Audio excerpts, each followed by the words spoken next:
क्या सोच रहे हैं राजन? बोले, बतलाएं, जीवन बड़ा है या त्याग? उत्तर देकर सिंहासन को पाएं। जीवन बड़ा है देवी। जीवन है तभी त्याग, पाने का प्रयास है, खोने का दुख है। जीवन नहीं तो कुछ भी नहीं। जीवन के कारण ही मनुष्य निस्वार्थ त्याग करता है, इसीलिए जीवन ही बड़ा है। किंतु देवी, कथा सुनने के बाद एक बात मेरी समझ में नहीं है। क्या? कि ऋत्विक ध्वज ने दान के आगे अपने जान तक की चिंता नहीं की। यही सवाल सम्राट विक्रमादित्य के सामने भी आया था। वो भी इस बात से बहुत चिंतित थे। आचार्य जी, किसी निष्कर्ष पर पहुंचे आप? हाँ सम्राट, आपके प्रश्न के अनुसार मैंने एक प्रश्न कुंडली बनाई है, जो एक चांडाल योग की कुंडली बनकर के सामने आई, जिसके ग्रहों की स्थिति और दशा के अनुसार यह फल निकलता है कि पिछले जन्म में वो एक व्यापारी था, ब्याज पर धन दिया करता था, लोगों के परिश्रम से कमाया हुआ धन अपने पास रख हड़प लेता था। परंतु आचार्य जी, इस जन्म में तो वो महात्यागी और दानवीर है। हाँ, ईश्वर सभी को अपनी भूल सुधारने का अवसर अवश्य देता है।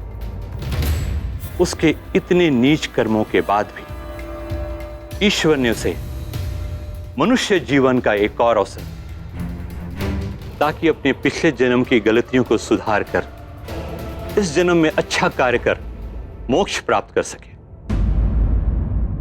और यही कारण है कि इस जीवन में प्रत्येक पूर्णमासी को वो 10,000 स्वर्ण मुद्राएं दान में देता है, ताकि पिछले जन्म के सारे ऋण से मुक्त हो जाए और पाप से भी।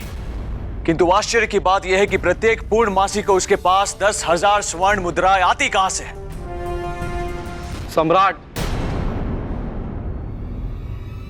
इसका उत्तर मेरे पास है। आपकी आज्ञा अनुसार जब मैंने ऋत्विक ध्वज के बारे में पता किया तो पता चला कि उसने काली मां की जोगनियों को सिद्ध कर रखा है। जाग योगिनी जाग, तेरा दास तेरा आवाहन करता है। प्रकट हो योगिनी, प्रकट हो।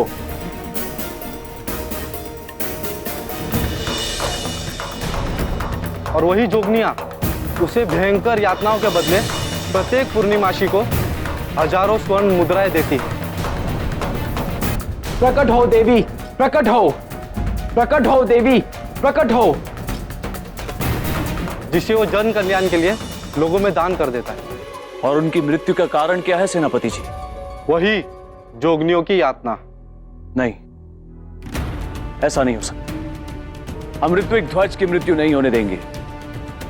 यदि ऐसा हो गया तो इससे न केवल उनका प्रायश्चित अधूरा रह जाएगा, बल्कि उनके दान के द्वारा हो रहा लोगों का कल्याण भी रुक जाएगा।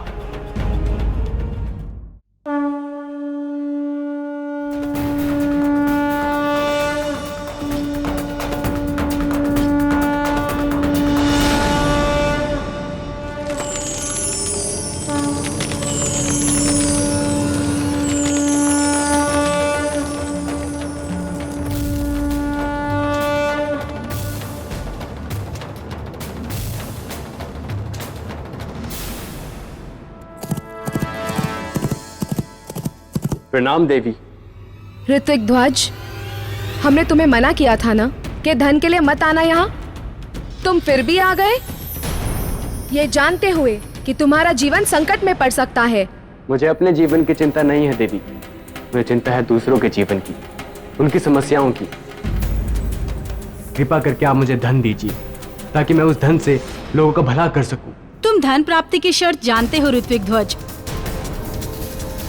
क्या हमारे 100 कोड़ों का प्रहार सह भी पाओगे? मैं उसके लिए तैयार हूं देवी।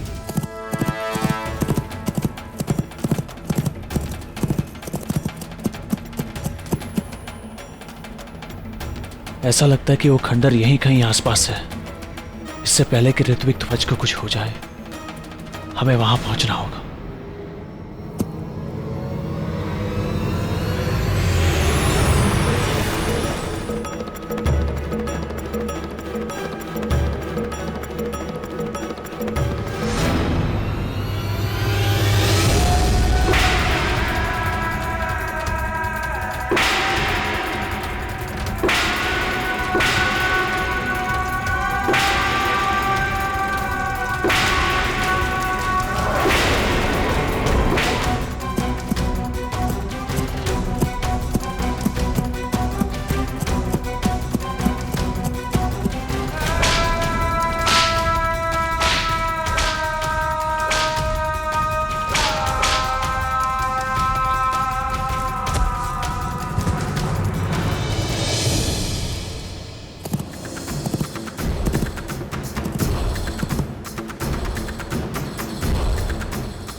उठो ऋतिक ध्वज, उठो और मेरे पास आओ।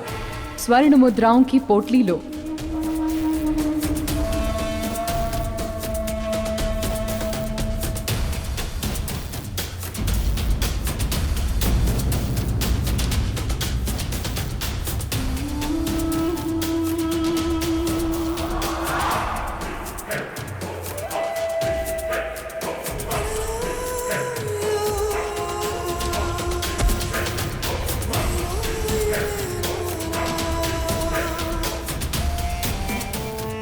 मैं समझ गई, तुम नहीं आ सकते क्योंकि तुम्हारा अंत समय निकट आ गया है।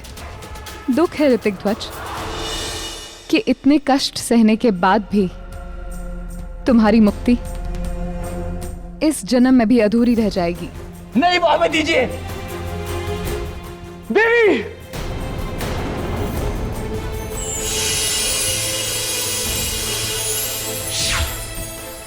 नहीं,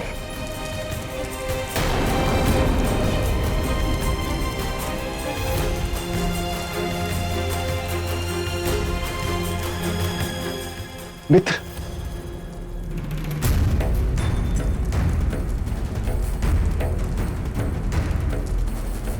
मित्र, मित्र चिंता मत करो, हम आ गए। मित्र आपको मुक्ति अवश्य मिलेगी, आपका प्रायश्चित अधूरा नहीं रहेगा।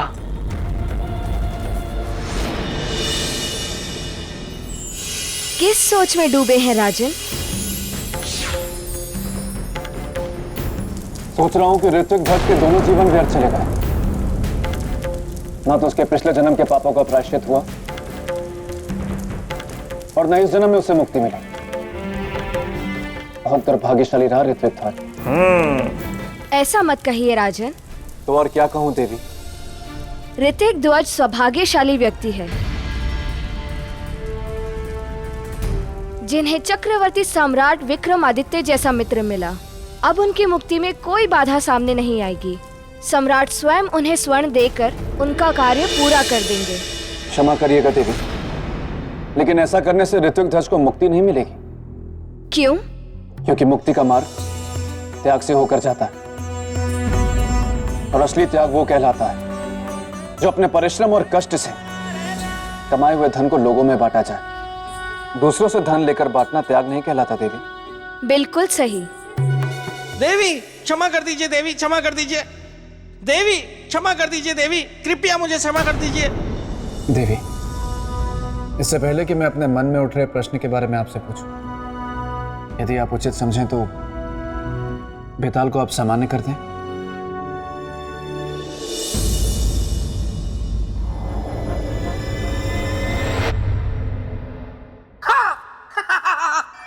धन्यवाद धन्यवाद देवी, धन्यवाद। राजन, मैं आपसे बहुत प्रसन्न हुआ हूं और मुझे यह विश्वास हो गया कि उज्जैनी की प्रजा बहुत भाग्यवान है कि उन्हें आप जैसा राजा मिला। तो चलिए राजन, चलते हैं। उज्जैनी की प्रजा आपकी प्रतीक्षा में है। चलिए चलिए। देखा राजन, आपके कहने पे हमने इन्हें सामान्य किया, लेकिन देखिए इन्हें, इनके स्वभाव में बिल्कुल भी सुधार नहीं। नहीं देवी, मैं तो बस। राजन, बताइए आपके मन में और क्या जिज्ञासा है? देवी, मेरे मन में जिज्ञासा यह है कि सम्राट विक्रमादित्य स्वयं बहुत बड़े त्यागी थे, त्याग की महत्ता को समझते थे। तो ऋत्विक ध्वज के संकल्प को पूरा करने के लिए उन्होंने क्या किया? मैं सुनाऊं? देवी, आप इतने समय से राजा भोज को कथा सुना रही हैं, आप थक गई होंगी, थोड़ा विश्राम कर लीजिए। आगे की कथा मैं सुनाता हूँ। अगर मैं कथा सुनाऊंगा, इसी बहाने मैं अपने मित्र को याद भी कर लूंगा। ठीक है बेताल, सुनाओ। हाँ तो राजन, हुआ ये कि एक बार मेरे मित्र विक्रमादित्य के भोजन में से एक विशाल कंकड़ निकला। बेताल! क्षमा देवी क्षमा, मैं भावनाओं में बह गया, इसलिए ये कह गया। तो राजन, आगे की कथा सुनिए।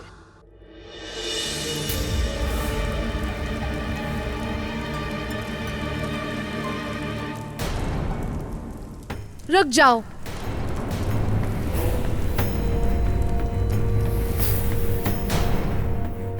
मत जाओ उस अग्निकुंड में। जाना अनिवार्य है देवी। तो लौटना भूल जाना। लौटने के बारे में प्रवेश के बाद सोचेंगे। इतनी प्रिय है मृत्यु? मृत्यु प्रिय नहीं है देवी।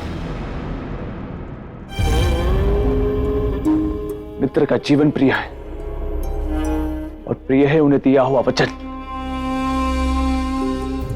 आपसे एक विनती है देवी, जब तक हम लौट कर ना आए हमारे मित्र के जीवन की रक्षा करना। किंतु एक बात याद रखना राजन, कि आपको कल के सूर्यास्त से पहले वापस आना है, क्योंकि ऋत्विक ध्वज का जीवन कल सूर्यास्त तक ही है। सूर्यदेव तब तक अस्त नहीं होंगे जब तक हम लौट कर नहीं आएंगे। यह हमारा संकल्प है। हमारे लौट कर आने तक ऋत्विक ध्वज को जिंदा रहना ही होगा।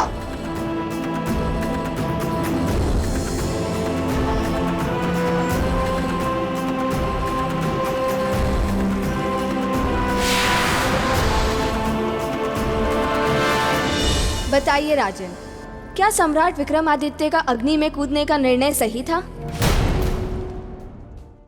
बताइए राजन, क्या सम्राट विक्रमादित्य का अग्नि में कूदने का निर्णय सही था? देवी, उनका यह निर्णय बिल्कुल सही था। ये कहना बहुत आसान है राजन, क्योंकि समस्त संसार ये बात जानता है कि मेरा मित्र विक्रमादित्य कभी गलत निर्णय लेता ही नहीं था। लेकिन असल बात तो तब हो जब आप ये बता पाएं कि उनका निर्णय सही क्यों था। उनका निर्णय सही इसलिए था कि ऋत्विक ध्वज को उन्होंने अपना मित्र माना था और अपने मित्र के प्राणों की रक्षा करना एक उचित निर्णय था।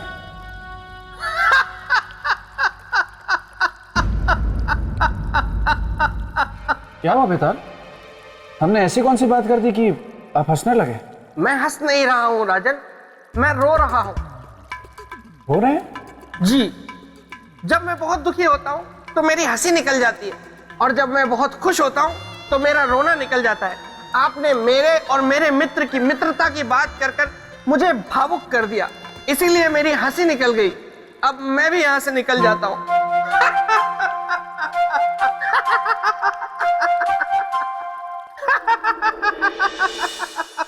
बताइए राजन, क्या सम्राट विक्रमादित्य का अग्नि में कूदने का निर्णय सही था या गलत? बिल्कुल सही था। अपना जीवन संकट में डालकर? हाँ देवी, संकट पर विजय पाने के बाद जो सुख और शांति का एहसास होता है वो किसी यज्ञ में करने वाली आहुति से कम नहीं होता, क्योंकि उन्हें यह ज्ञान था कि वो अग्निकुंड मात्र एक अग्निकुंड नहीं, किसी लोक का प्रवेश द्वार है जहां से उन्हें स्वर्ण पोटली प्राप्त होगी। भला ही कैसे जान गए वो? अग्निकुंड में देवी के प्रकट होने से, क्योंकि जब कोई आता है तो किसी न किसी द्वार से ही आता है।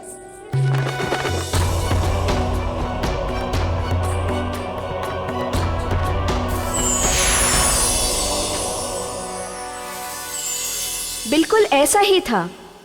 तभी सम्राट विक्रमादित्य उस मार्ग से होकर स्वर्णलोक के द्वार तक पहुंच गए।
विक्रमादित्य के सामने कोई और रास्ता शेष बचा नहीं था, क्योंकि वो दैत्याकार जानवर ठान चुका था कि वो मेरे मित्र के टुकड़े टुकड़े कर देगा। फिर क्या हुआ देवी? राजन, सम्राट विक्रमादित्य को महापराक्रमी ऐसे ही नहीं कहते। उन्होंने भी उस दैत्याकार जानवर का डट के सामना किया।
हे पराक्रमी राजन, स्वर्णलोक में आपका स्वागत है।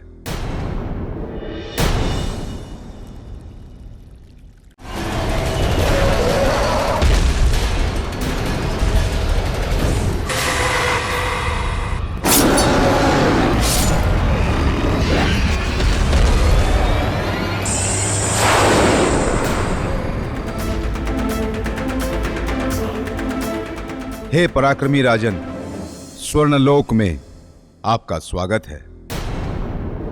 देखा देखा राजन आपने, ना तो मेरे मित्र की कथा इतनी सरल है और ना मेरे मित्र के सिंहासन तक पहुंचने का रास्ता।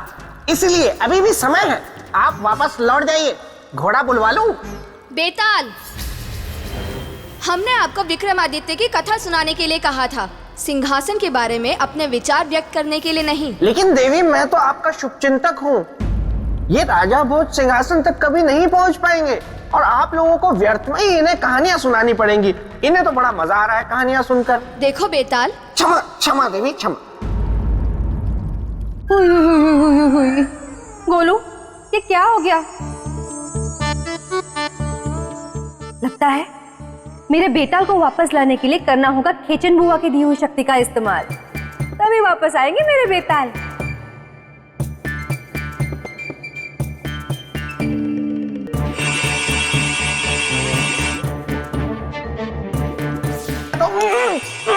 ये मुझे क्या हो रहा है? लगता है बेताली ने खेचन शक्ति का प्रयोग कर लिया।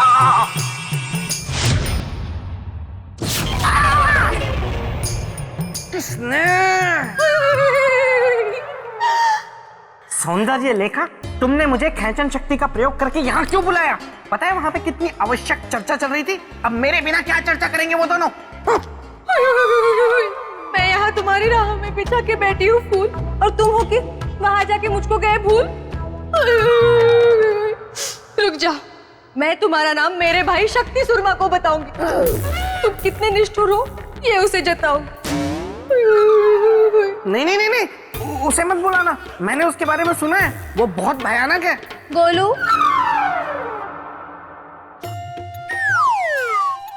गोलू, गोलू, तुम नहीं आओगे? गोलू, इन्हें मेरे भैया शक्ति सुरमा से मिलवाओ। मैं हूँ शक्ति सुरमा। जो मेरी बहन को सताएगा बना दूंगा मैं उसका चूरमा। और जिसको बहन सताएगी? चुप! बता बहन, कौन है वो, कहाँ है वो जिसने तुझे सताया है? बनता फिरता है सुरमा, बना दूंगा मैं उसका चूरमा। नहीं नहीं, इसकी क्या जरूरत है? वो तो मतलब सौंदर्य लेखा, तुम तो बुरा मान गई। मैं तो मजाक खेल रहा था। तुमने तो भैया को बेवजह परेशानी दे दी। आपसे मिलकर बड़ी प्रसन्नता हुई।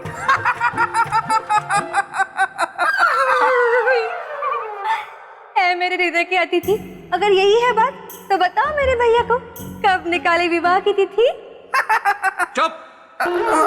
जल्दी बोलो, वरना मैं हूँ शक्ति सुरमा। इस बार तो बना ही दूंगा तुम्हारा चूरमा। नहीं, जब आप लोगों का मन करे, जब आप लोगों का मन करे तब की निकलवा लीजिए अर्थी, मतलब तिथि। देखा बहन तेरे भाई का कमाल। इस बार तो शादी में होगा धमाल। बाप रे, बच गया। लेकिन मैं यहाँ फंसा हुआ हूँ और वहाँ पता नहीं राजा भोज और पुतली के बीच क्या क्या बातें हो रही होंगी। कुछ युक्ति लगानी पड़ेगी। सौंदर्य लेखा, तुम ना प्रेत भूमि जाकर विवाह की तैयारियां करो। तब तक मैं विवाह कुंडल से मिलकर विवाह की तिथि निकलवाता हूँ। सच्ची? हाँ।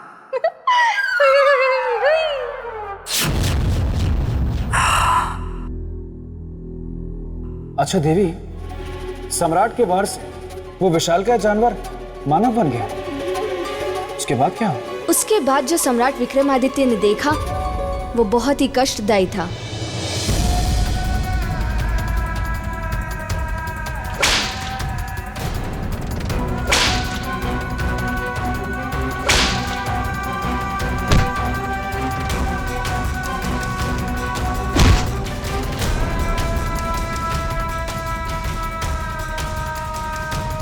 ये स्वर्णलोक है? हाँ राजन, यही स्वर्णलोक है। इतना निर्मम, क्रूर, कठोर और अमानवीय स्वर्णलोक। सोने की चमक की यही विशेषता है राजन, जो किसी को भी अपना दास बना लेती है। जिन मनुष्यों को आप यहां दास के रूप में कार्य करते देख रहे हैं, वे सभी उसी चमक को पाने के लालच में यहां पर आए थे और यहां आकर यहां के राजा यक्षराज के दास बन गए। और अब आपकी बारी है, क्योंकि आप भी उसी सोने को पाने के लालच में यहां पर आए हैं। यक्षराज धन तो अवश्य देते हैं, परंतु धन लेने वाले की सवारी भी करते हैं। धन लेंगे तो उसका मोल तो चुकाएंगे ही ना।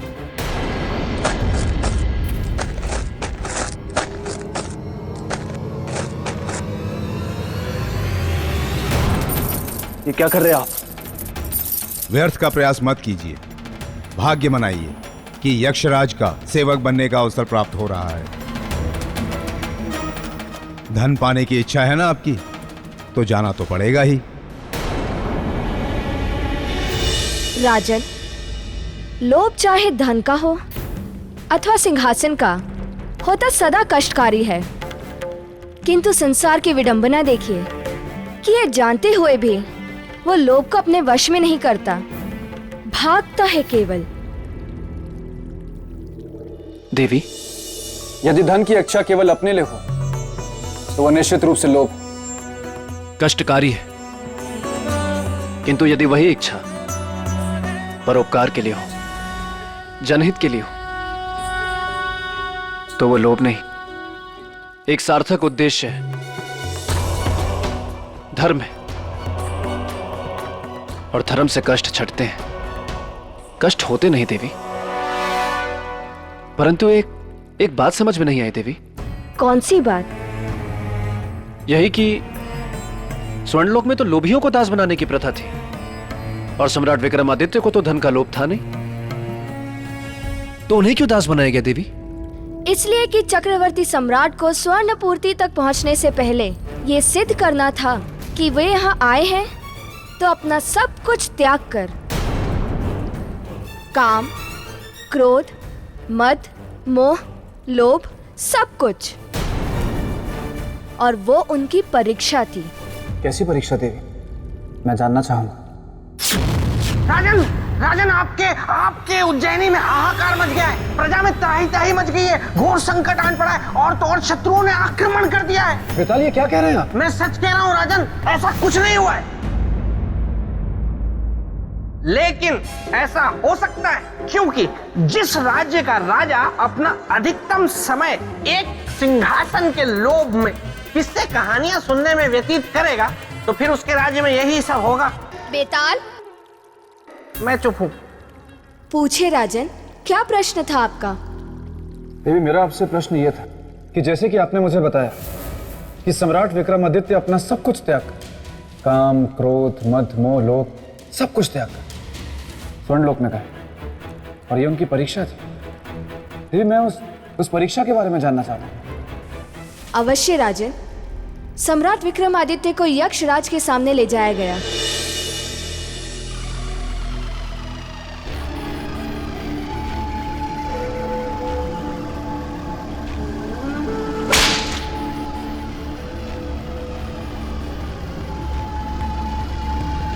आज हमें अति प्रसन्नता है ये देखकर कि आज से हमारा वाहन होगा पृथ्वीलोक का इकलौता चक्रवर्ती सम्राट विक्रमादित्य।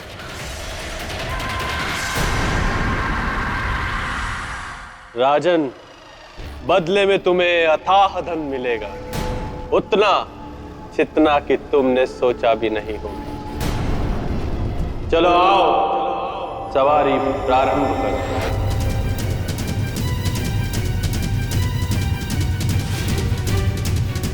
क्षमा करना यक्षराज, पर हम यहाँ धन के लोभ में नहीं आए हैं। प्रत्येक लोभी यही कहता है। रथ खींचो हमारा।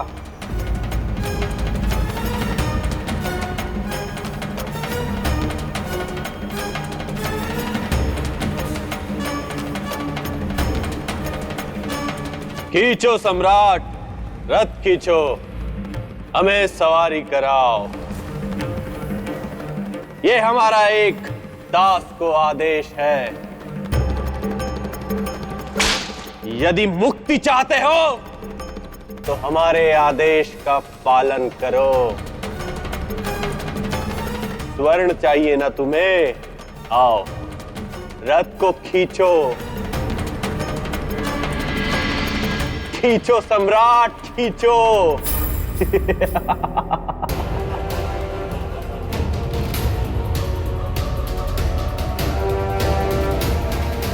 हम है ना, हम लाएंगे स्वर्ण पोटली आपके लिए।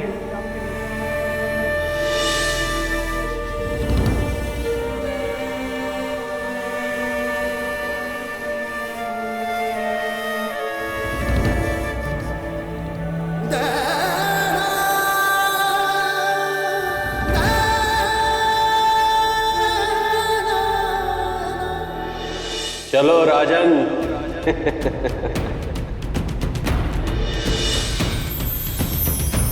बहुत धन मिलेगा सम्राट। रथ को खींचो, खींचो रथ को।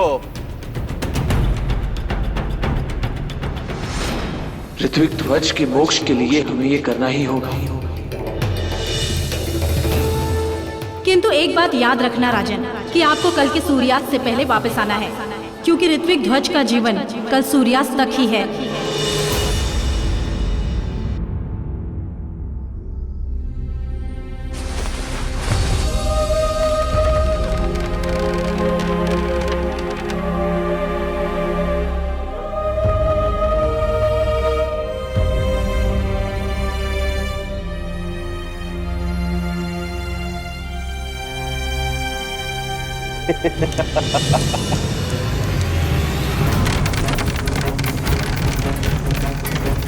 आग! आग! ये आग की लपटें कहां से आई? कोई रक्षा कीजिए हमारे। सम्राट, मेरी रक्षा करो। अरे कोई बचाइए हमें, रक्षा कीजिए सम्राट हमारी।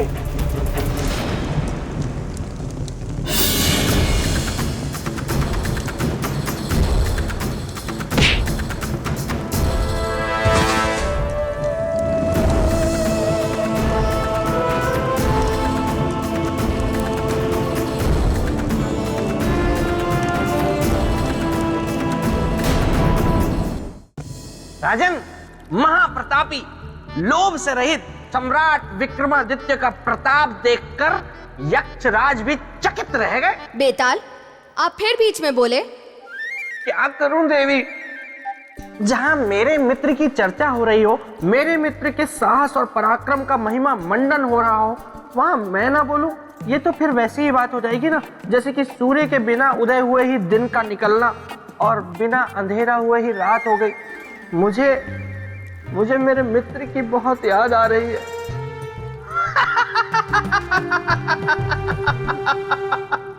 नहीं राजन, इसकी कोई आवश्यकता नहीं, क्योंकि बेताल से बड़ा नाटकीय कोई है ही नहीं।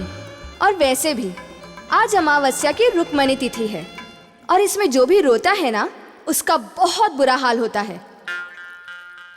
कौन रो रहा है? मैं तो नहीं रो रहा। मैं तो बिल्कुल भी नहीं रो रहा। कौन रो रहा है? बेताल, एक बात मैं हमेशा से कहता है और आज भी कहूं, मित्र हो तो आप जैसा मित्र ना कभी रहा है और ना कभी होगा। राजन, आप मेरी प्रशंसा करके मुझे चने के वृक्ष पे मत चढ़ाइए। देवी, मैं अब बिल्कुल कुछ नहीं बोलूंगा, मैं चुप रहूंगा। आप आगे की कथा सुनाइए। हाँ देवी, मैं ये जानना चाहता हूं कि यक्षराज को जलते हुए रथ से बचाने के बाद क्या हुआ?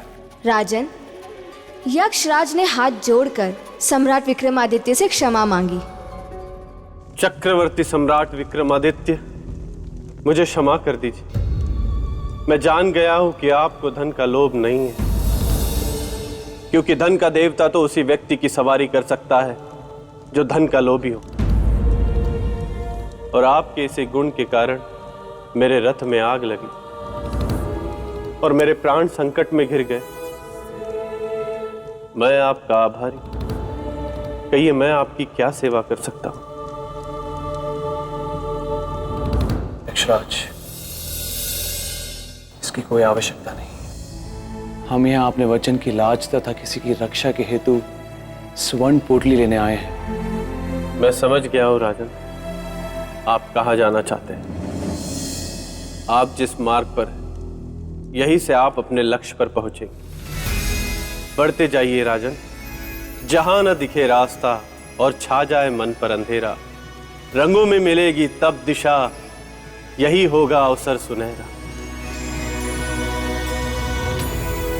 अब मुझे शीघ्र स्वर्ण पोटली लेकर ऋत्विक ध्वज के पास पहुंचना होगा। जल दे दो।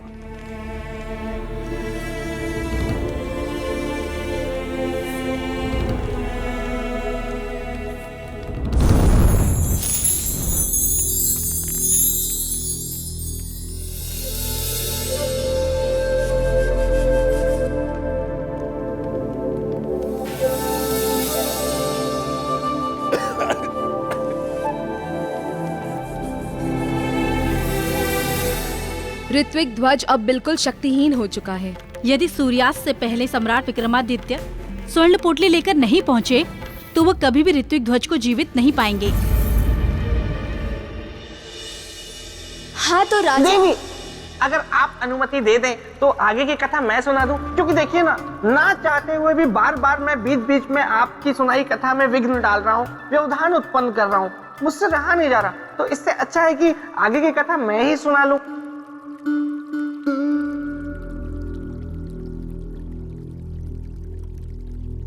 हाँ तो राजन, हुआ यूं कि एक बार मेरे मित्र विक्रमादित्य गुरुकुल पढ़ने गए, तो वहां पे उन्होंने एक बिल्ली को देखा, फिर बिल्ली ने उनको देखा। बेताल, क्षमा देवी क्षमा, मैं भावनाओं में बह गया, इसीलिए ये कह गया। अब नहीं। हाँ तो राजन, स्वर्ण लोक से मेरे मित्र विक्रमादित्य निकले अपने लक्ष्य को पाने के लिए।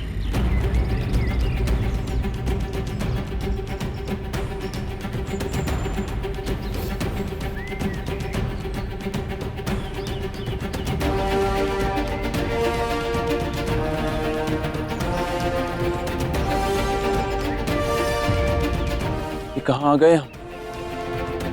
इतना घना वन।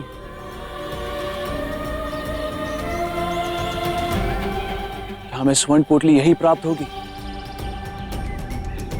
कैसे सुलझाए इस गुत्थी को?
अक्षराज के अनुसार कहीं ये तितली ही तो नहीं जो हमें मार्ग बताएगी?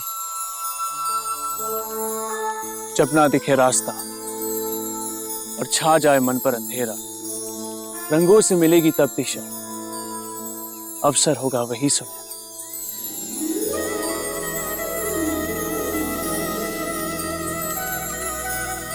यही है मार्गदर्शन, इसी के पीछे चलते।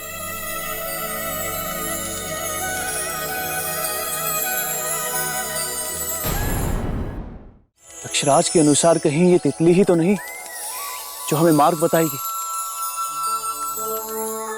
जब ना दिखे रास्ता और छा जाए मन पर अंधेरा, रंगों से मिलेगी तब दिशा, अवसर होगा वही सुनहरा।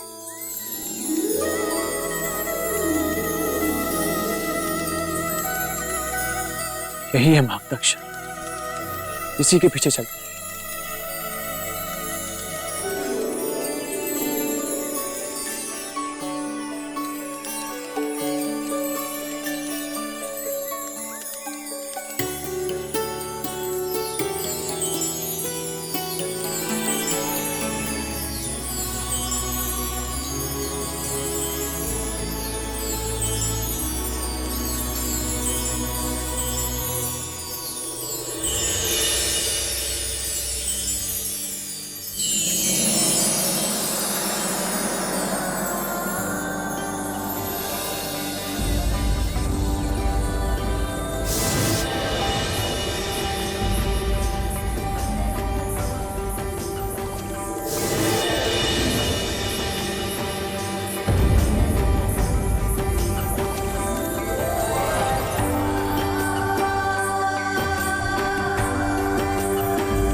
राजन, अब आपको मेरे एक प्रश्न का उत्तर देना है।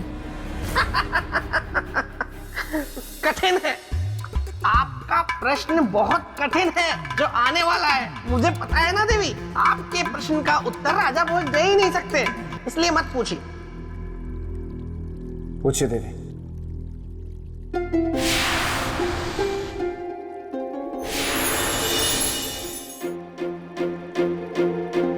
आपको बताना यह है कि कौन थी वो स्त्री, वो कैसी माया थी? देवी, ये उनके काम वासना की परीक्षा थी और इतिहास गवाह है देवी कि अपने लक्ष्य तक पहुंचने के लिए सबसे बड़ा बाधा काम होता है। और देवी, काम से पराजित तो देवता तक हुए। मनुष्य किसी भी बाधा को जीत सकता है, लेकिन काम से जीतना उसके लिए मुश्किल ही नहीं, असंभव भी है। अच्छा, कह तो दिया आपने बड़ी सरलता से असंभव, लेकिन असंभव कैसे है ये भी तो बताइए। और मुझे पता है कि अब ये असंभव कैसे है, इस प्रश्न का उत्तर आप नहीं दे पाएंगे। क्यों? काम वासना को जीतना असंभव क्यों है? उसे जीतना असंभव इसलिए क्योंकि मनुष्य का मूल काम होता है। सम्राट विक्रमादित्य ने लोक की परीक्षा तो पार कर ली, किंतु अभी काम की परीक्षा पार करना बाकी था। बिल्कुल सही। जिस काम वासना से बड़े बड़े देवता और ऋषि मुनि नहीं जीत पाए, क्या सम्राट विक्रमादित्य उसे जीत पाएंगे? या फिर वो उस सुंदर स्त्री के रूप जाल में फंसकर अपने उद्देश्य से भटक जाएंगे? अब क्या करेंगे चक्रवर्ती सम्राट विक्रमादित्य? बोलिए राजन। कि जो काम भावना मनुष्य के चरित्र, व्यक्तित्व, अस्तित्व और बुद्धि को निगल जाता है, क्या सम्राट विक्रमादित्य उसे जीत पाएंगे? देवी, यदि मन पर नियंत्रण हो तो काम की परीक्षा को पार करना संभव नहीं है। यदि सम्राट विक्रमादित्य ने अपने मन पर नियंत्रण पा लिया तो वो सुंदरी के जाल में नहीं फंसेंगे। ठीक है, तो आगे की घटना मैं आपको बताती हूँ।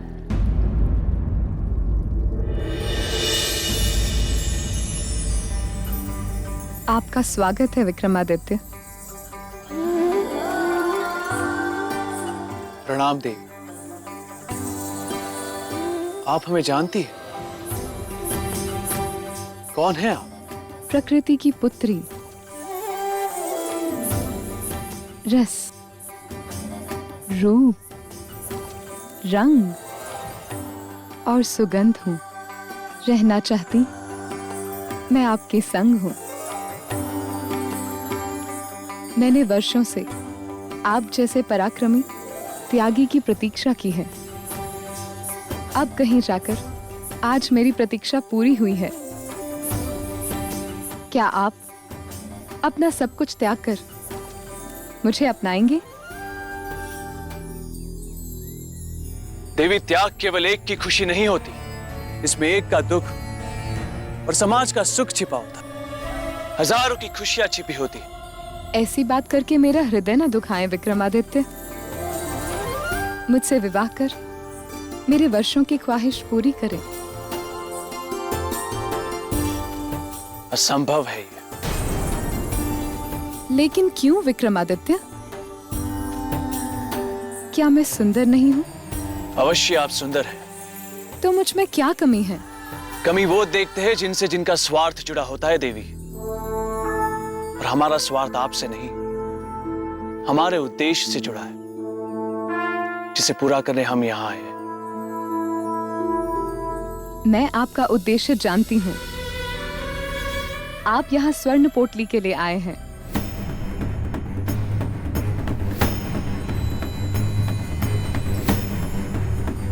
सही जानती है आप। तो आप मुझसे विवाह कर लें और ले जाएं स्वर्ण पोटली। हम स्वर्ण पोटली आपकी कृपा से नहीं, हमारे पराक्रम से प्राप्त करना चाहेंगे।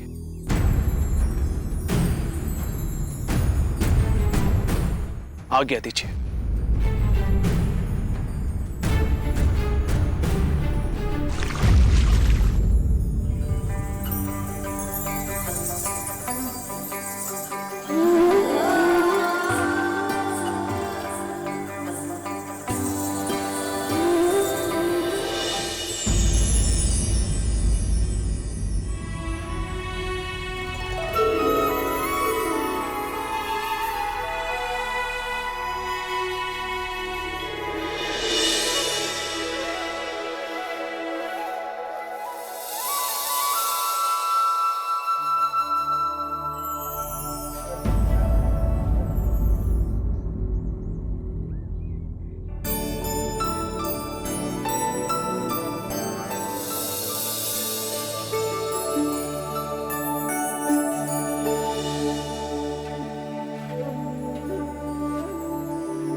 देवी, क्षमा करो देवी, पर इस प्रकार का व्यवहार करके हमें लज्जित ना करो।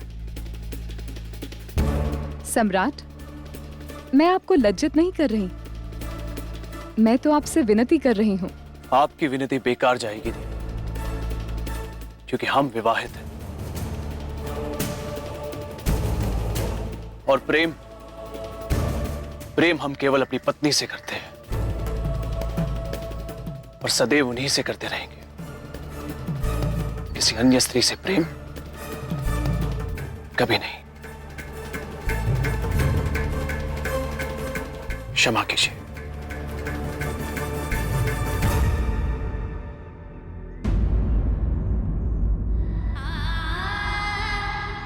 कोई होगा ऐसा शीलवान, चरित्रवान, जो अति से भी अति सुंदर स्त्री के प्रेम निवेदन को ठोकर मार दे। बेताला ठीक तो है? मैं ठीक हूँ। मुझे क्या हुआ है? मुझे कुछ नहीं हुआ। ऐसे छोटे मोटे कंकड़ तो मैं फूंक मार कर उड़ा दूं। किंतु इस समय मैं किसी और को फूंक मार के उड़ाने वाली हूँ।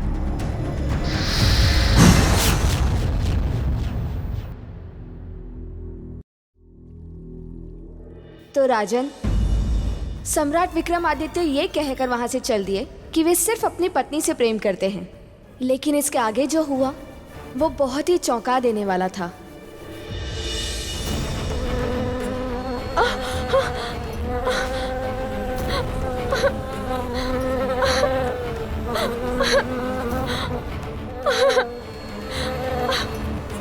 विक्रमादित्य, मेरी रक्षा कीजिए। सम्राट,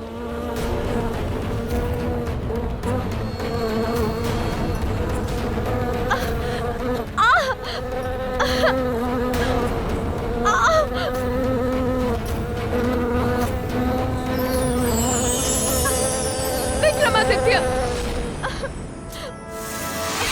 विक्रमादित्य,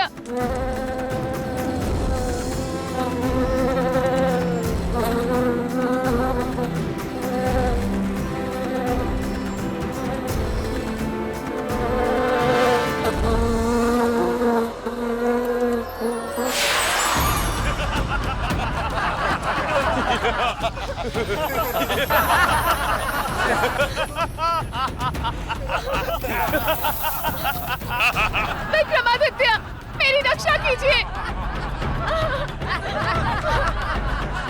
विक्रमादित्य, मेरी रक्षा कीजिए। चिल्लाओ मत, चुपचाप हमारे साथ चलो हमारे राजा के पास, वो तुमसे विवाह करेंगे। किंतु मैं उनसे विवाह नहीं करना चाहती। विक्रमादित्य, मेरी रक्षा कीजिए।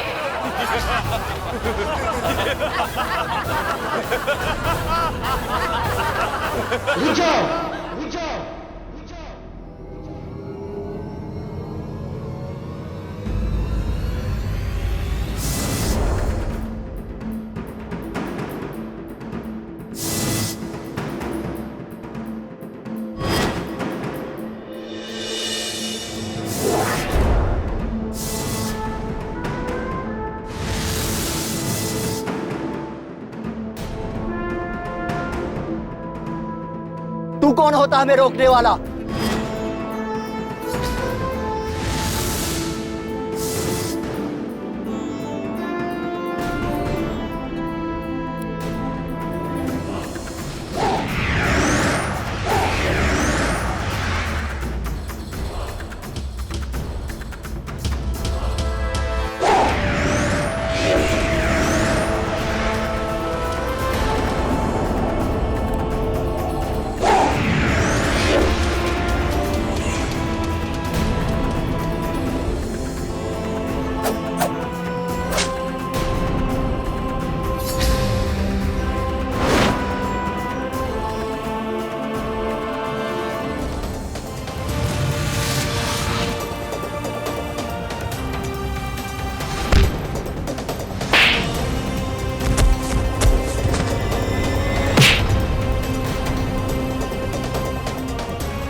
राजन, रूप ने अपना काम कर दिया था।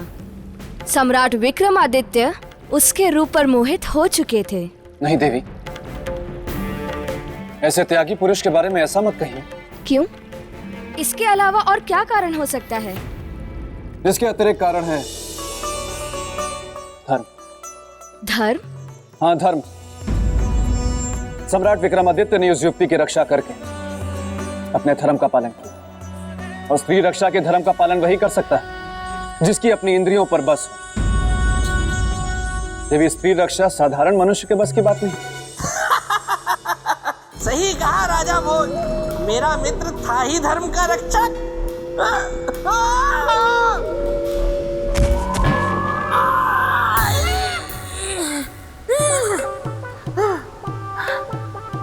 अच्छा हुआ किसी ने देखा नहीं। वैसे कमाल है, आज अब तक वो नहीं आई। क्यों? बड़ी याद आ रही है मेरी। सौंदर्य लेखा, तुम कहाँ हो? तुम सिर्फ सुनाई सुनाई क्यों दे रही हो? दिखाई दिखाई क्यों नहीं दे रही? शरीर साथ छोड़ गया है क्या?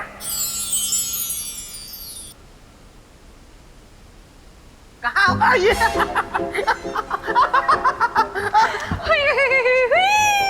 तुम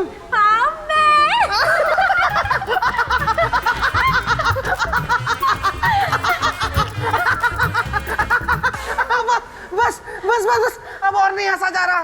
ऐसे नहीं, पहले कहो सौंदर्य लेखा मुझे तुमसे प्यार है, हृदय बेकरार है। बोल दो सौंदर्य लेखा मुझे तुमसे प्यार है, हृदय बेकरार है। अच्छा सुनो, क्या तुमने विवाह कुंडल को बुलाया? अपने विवाह का मुहूर्त निकाला है? कौन सा विवाह? कैसा विवाह? किसका विवाह? देखो सौंदर्य लेखा, मैं वो बेताल गले नहीं देता किसी की दाल।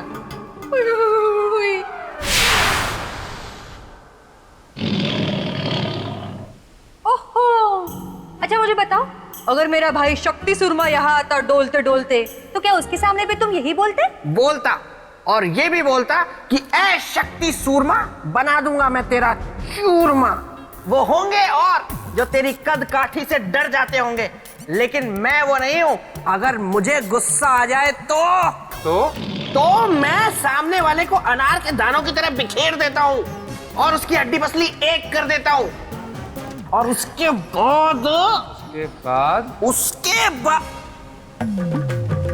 सौंदर्य लेखा, तुम्हारी आवाज थोड़ी भारी नहीं हो गई?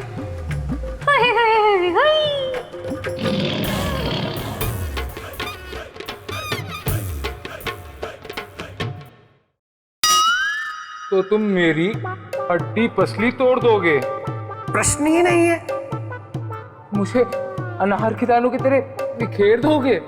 नहीं, मैं तो ये कह रहा था कि अगर किसी ने आपसे ये कहा कि वो आपको अनार के दानों की तरह बिखेर देगा, तो मैं उससे कहूंगा कि मैं तुम्हें अनार के दानों की तरह बिखेर दूंगा और सारे दाने खा जाऊंगा। अच्छा?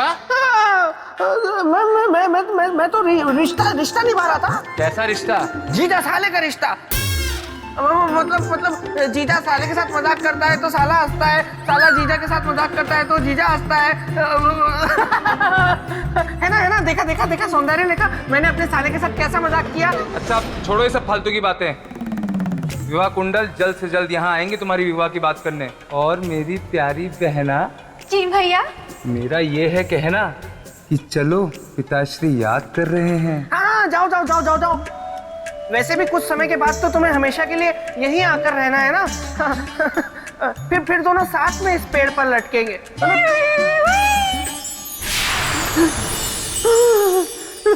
बच गया। राजन, एक महान योद्धा की तरह, एक महान राजा की तरह, एक महान पुरुष की तरह अपना बल, सामर्थ्य और पौरुष का परिचय सम्राट विक्रमादित्य ने दे दिया। किंतु तब तक और समय घट गया और अब तक सम्राट विक्रमादित्य उस स्वर्ण पोटली तक नहीं पहुंच पाए थे। सम्राट विक्रमादित्य, मैं आपकी आभारी हूं। आपने अपने प्राणों को संकट में डालकर मेरी रक्षा की है। कहिए, मैं आपके लिए क्या कर सकती हूँ? देवी, केवल हमें इतना बता दे कि स्वर्ण पोटली हमें कहां मिलेगी। स्वर्ण पोटली को प्राप्त करके कल सुबह हमारा पृथ्वीलोक पहुंचना आवश्यक है। समय सीमा के भीतर? ऐसा क्यों? वो इसलिए देवी, क्योंकि महान त्यागी ऋत्विक ध्वज के प्राण संकट में है। यदि ऐसी बात है तो मैं आपको स्वर्ण पोटली का पता अवश्य बताऊंगी, क्योंकि साथ में सावधान भी करना चाहूंगी सम्राट विक्रमादित्य। आगे का मार्ग बहुत कठिन है, आपका जीवन संकट में आ सकता है। हमें इस बात की कोई चिंता नहीं है देवी। महान दानी ऋत्विक ध्वज के जीवन के सामने हमारा जीवन कुछ भी नहीं।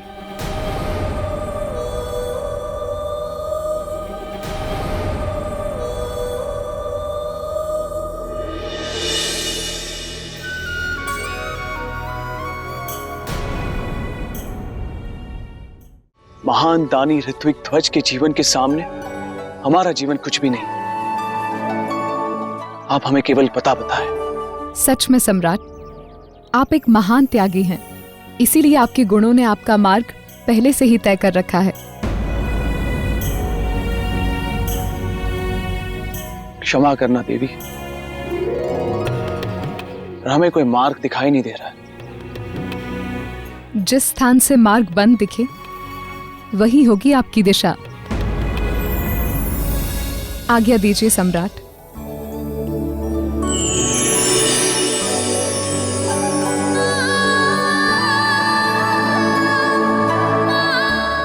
वाह वाह वाह वाह वाह वाह वाह वाह, मजा आ गया, मजा आ गया, आनंद आ गया, मन प्रसन्न हो गया। मतलब जब से समूची सृष्टि का निर्माण हुआ तब से लेकर अब तक मेरे मित्र विक्रमादित्य जैसा राजा कोई दूसरा नहीं हुआ। वाह वाह वाह, धन्य है भारतवर्ष, धन्य है उज्जैनी नगरी, और धन्य हूँ मैं जिसे विक्रमादित्य जैसा मित्र मिला। क्या कहते हैं राजा भोज? सच कहा आपने बेटा। सम्राट विक्रमादित्य जैसा राजा ना कभी था और ना होगा। देवी, अगर आप अनुमति दे दें तो मैं राजन से कुछ शब्द कहना चाहता हूँ। हाँ, इसके बाद मैं एकदम चुप रहूंगा, कुछ नहीं कहूंगा, चुपचाप बैठूंगा, लेकिन अनुमति दे दीजिए। ठीक है बेताल, कहिए। हाँ तो राजन, मैं ये कहना चाहता था, इस सृष्टि में दो तरह के पुरुष होते हैं राजन। एक होते हैं ज्ञानी पुरुष और दूसरे होते हैं अज्ञानी पुरुष। ज्ञानी पुरुष वे होते हैं जो सब कुछ जानकर भी अनजान नहीं बनते, और अज्ञानी पुरुष वे होते हैं जो सब कुछ जानकर भी अनजान बने रहते हैं, जैसे आप। क्योंकि आप जानते हैं कि मेरे मित्र जैसा राजा ना तो कोई हुआ है और ना होगा, लेकिन उसके बाद भी आप उसके सिंहासन के पीछे हट किए हुए हैं और देवियों को भी कष्ट दे रहे हैं, है ना देवी? सही कहा ना मैंने? सही कहा या गलत कहा, जो भी कहा बहुत कहा। अब मैं कहूंगी और आप सिर्फ सुनेंगे। तो राजन, सम्राट विक्रमादित्य उस स्वर्ण पोटली को खोजते हुए कठिन रास्ते पर चल पड़े, अपने लक्ष्य की तरफ।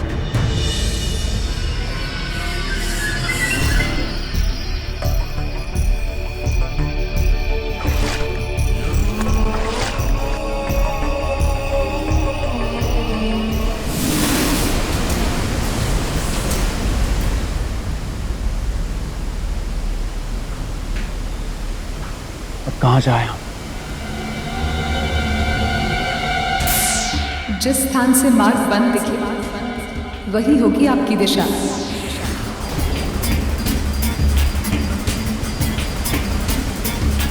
किंतु उस देवी के अनुसार जहां मार्ग दिखना बंद हो जाए वही हमारी दिशा है। इसका मतलब स्वर्ण पोटली प्राप्त करने का असली मार्ग इसी झरने के भीतर है।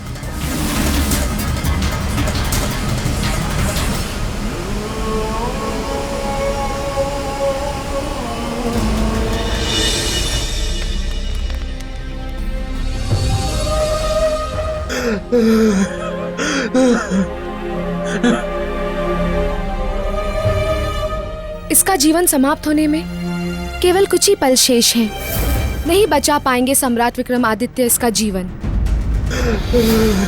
आपने सही कहा, अब तो स्वर्ण पोटली लाना असंभव है। उधर आकाश में सूर्य की आखिरी किरण डूबेगी तो इधर इसके जीवन की आखिरी किरण अस्त होगी।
और इस प्रकार सम्राट विक्रमादित्य स्वर्ण पोटली पाने में असफल रहे। राजन, क्या आप बता सकते हैं कि सम्राट विक्रमादित्य से क्या चूक हुई? क्षमा देवी क्षमा, लेकिन मैं ये बात नहीं मानूंगा, क्योंकि मेरा मित्र विक्रम त्याग का दूसरा नाम था। हाँ, मेरी बात नहीं सुनी। बेताल, हम वही कह रहे हैं जो हुआ, और वो सच में आश्चर्यचकित कर देने वाली बात थी। राजन, बताइए, इस पूरी परीक्षा में सम्राट विक्रमादित्य से कहाँ चूक हुई? बोलिए राजन, बोलिए ना। वैसे तो आप बहुत बोलते रहते हैं, लेकिन जब जब मेरे मित्र विक्रम का कोई प्रश्न आ जाता है, आप एकदम चुप्पी साध लेते हैं, धीर गंभीर हो जाते हैं, कुछ नहीं बोलते। लेकिन आपको बोलना होगा, इस प्रश्न का उत्तर देना होगा आपको। बोलिए बोलिए बोलिए, बोलते क्यों नहीं? आप क्यों मौन है? आप बोलिए, आप सोच। बेताल, क्षमा देवी क्षमा, मुझे कुछ कीजिएगा मत। मैं चुप रहूंगा, मैं कुछ नहीं बोलूंगा। मैं यहाँ से चला नहीं जाऊंगा, मैं यहीं रहूंगा, पास में जाकर मैं बैठ जाऊंगा और आपको देखूंगा।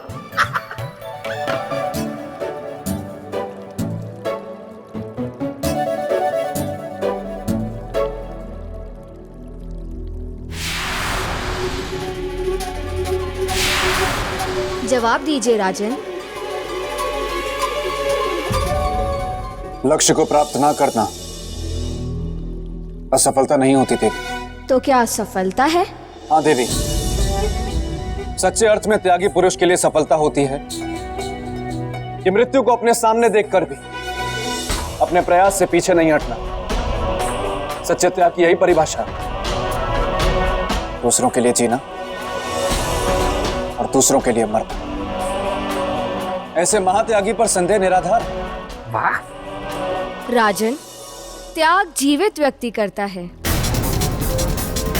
मरा हुआ व्यक्ति ना तो सफल होता है और ना ही त्याग करता है। और सम्राट विक्रमादित्य मृत्यु के कगार पर थे। देवी, जिस व्यक्ति में दूसरों की भलाई के लिए अपने जीवन को त्यागने का साहस होता है, उस व्यक्ति की ना तो कभी मृत्यु होती है और ना ही पराजय। वो अमर होता है और उसके लिए परिस्थितियों को भी बदलना पड़ता है, क्योंकि त्याग कभी निष्फल नहीं जाता।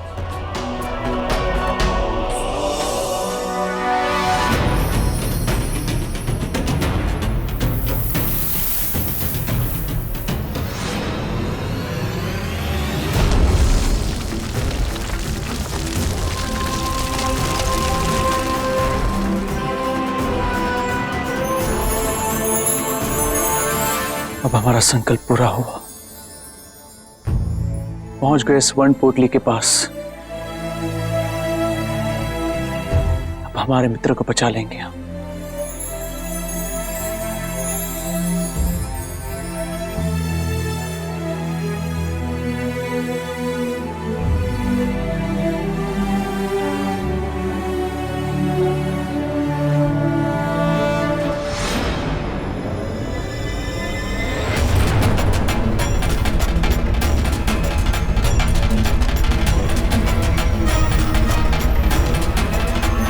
सम्राट विक्रमादित्य।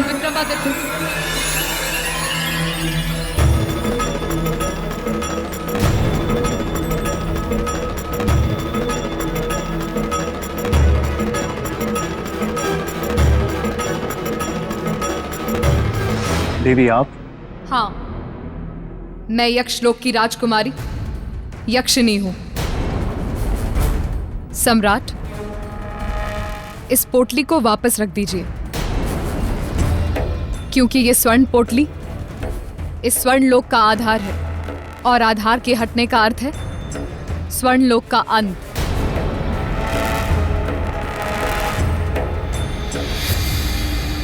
क्षमा करना देवी,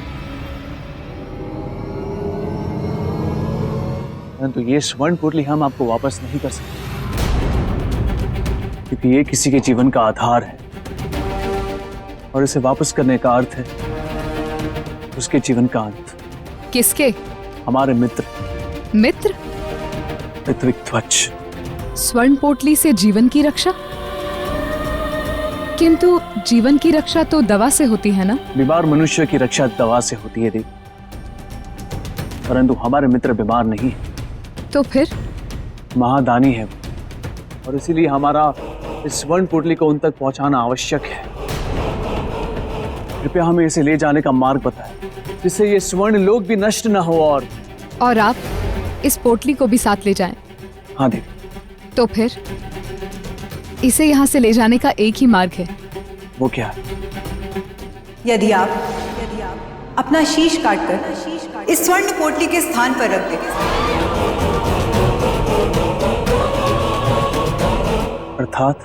अर्थात जिस प्रकार शरीर के लिए शीश महत्वपूर्ण होता है, उसी प्रकार इस स्वर्ण लोक के लिए यह स्वर्ण पोटली महत्वपूर्ण।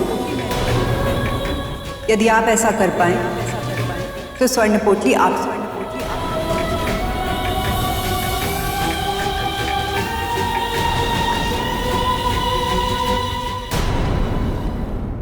बताइए राजन, सम्राट विक्रमादित्य किस चीज का त्याग देंगे? अपने जीवन का या स्वर्ण पोटली का?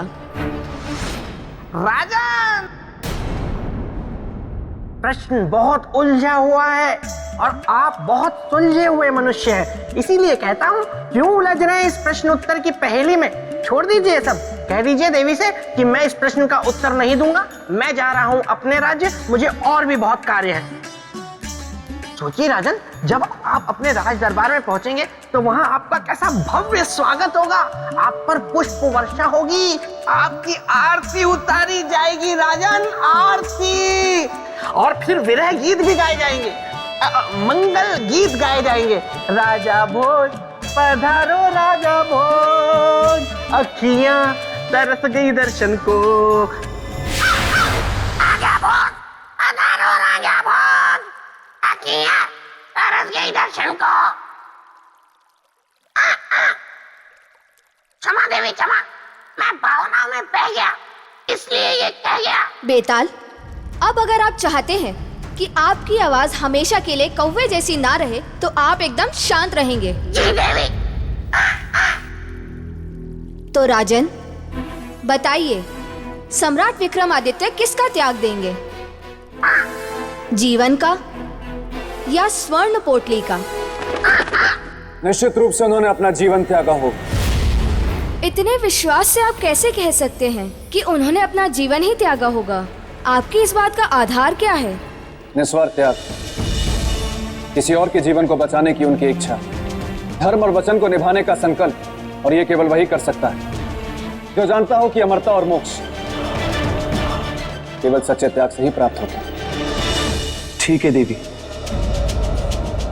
हम स्वर्ण लोक की सुरक्षा के लिए और अपने मित्र ऋत्विक ध्वज के जीवन को बचाने के लिए अपने प्राणों का त्याग करने के लिए तैयार हैं।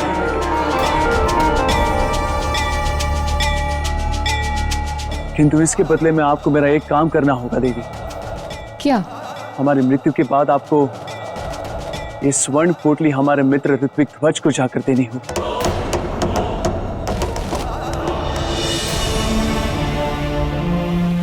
अवश्य।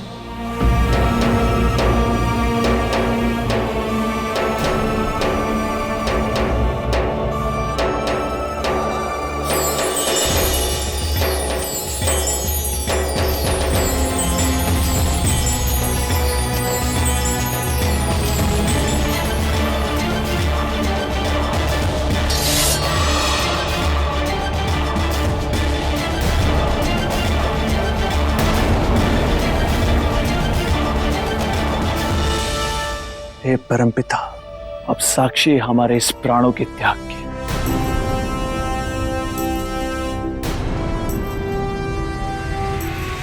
ठहरिए राजन, ठहरिए राजन। मैं तो आपकी परीक्षा ले रही थी और आप मेरी परीक्षा में सफल हुए। आप निसंदेह इस संसार के सबसे सर्वश्रेष्ठ और योग्य त्यागी हैं। इस स्वर्ण पोटली को धारण करने योग्य। लीजिए।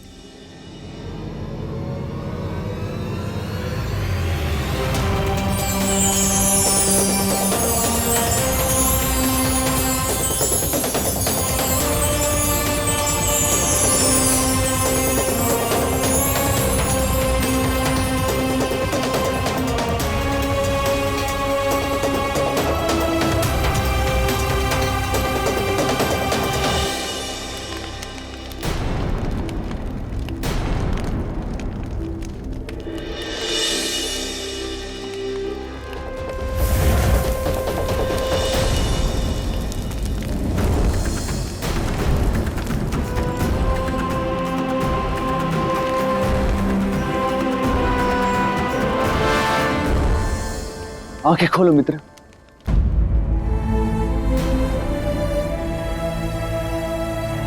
मित्र, हमने आपको वचन दिया था कि हम अवश्य आएंगे। आंखें खोलो मित्र। देखो, हम स्वर्ण पोटली भी लाए हैं।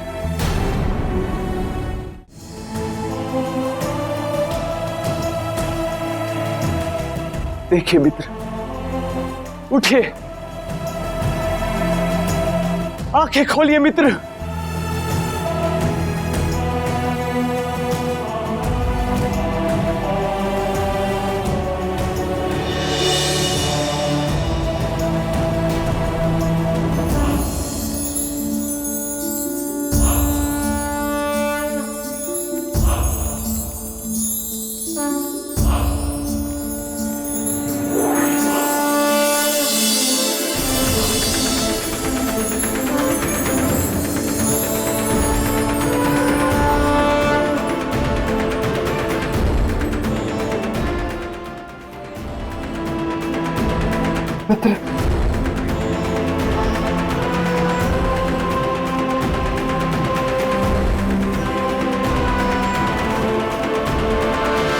धन्यवाद मित्र, बहुत बहुत धन्यवाद।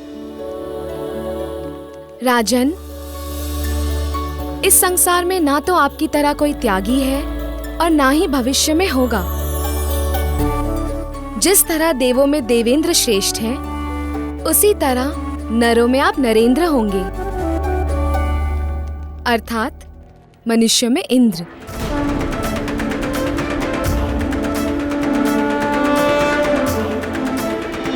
तो ऐसे थे हमारे सम्राट विक्रमादित्य।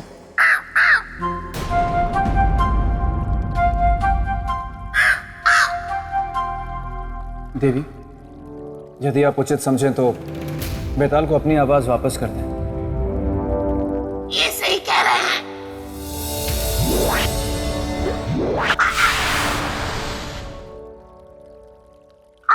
कौवा उड़ गया। धन्यवाद देवी, धन्यवाद धन्यवाद। धन्यवाद देवी। हाँ तो राजन, आपने सुना मेरे मित्र की महानता को, उनके त्याग को। ऐसे थे मेरे मित्र, उनके बारे में बहुत कुछ बातें।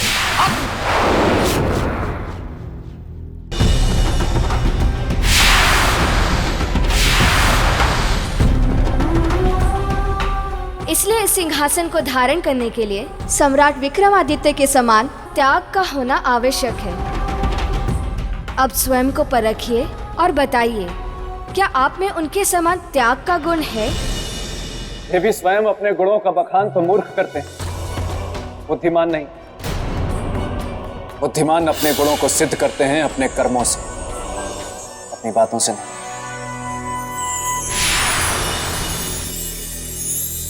राजा भोज, कोशिश चाहे कितनी भी बार कर लो, बातें चाहे कितनी भी बड़ी बड़ी कर लो, लेकिन मेरे रहते मेरे मित्र के सिंहासन पे तो नहीं बैठ पाओगे।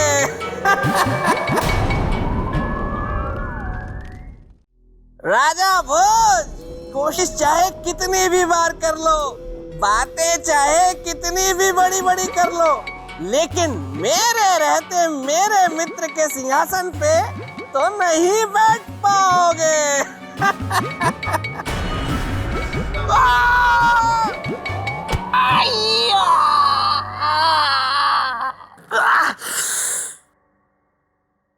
अच्छा हुआ किसी ने देखा नहीं। बेताल, मैं प्रेतलोक से आकाशवाणी बोल रही हूँ। अब से लेकर अगले कुछ समय तक तुम्हारे मुंह से ना नहीं निकलनी चाहिए, चाहे कोई भी प्रश्न हो, तुम्हें हाँ ही कहना है, क्योंकि अगले कुछ समय तक नकारात्मक नक्षत्र चल रहा है। अगर इसमें कोई बेताल नकारात्मक उत्तर देगा तो वो बेताल हमेशा के लिए गधा बन जाएगा। अब जब तक पुनः आकाशवाणी ना हो, तुम्हें हाँ ही बोलना पड़ेगा, सिर्फ हाँ।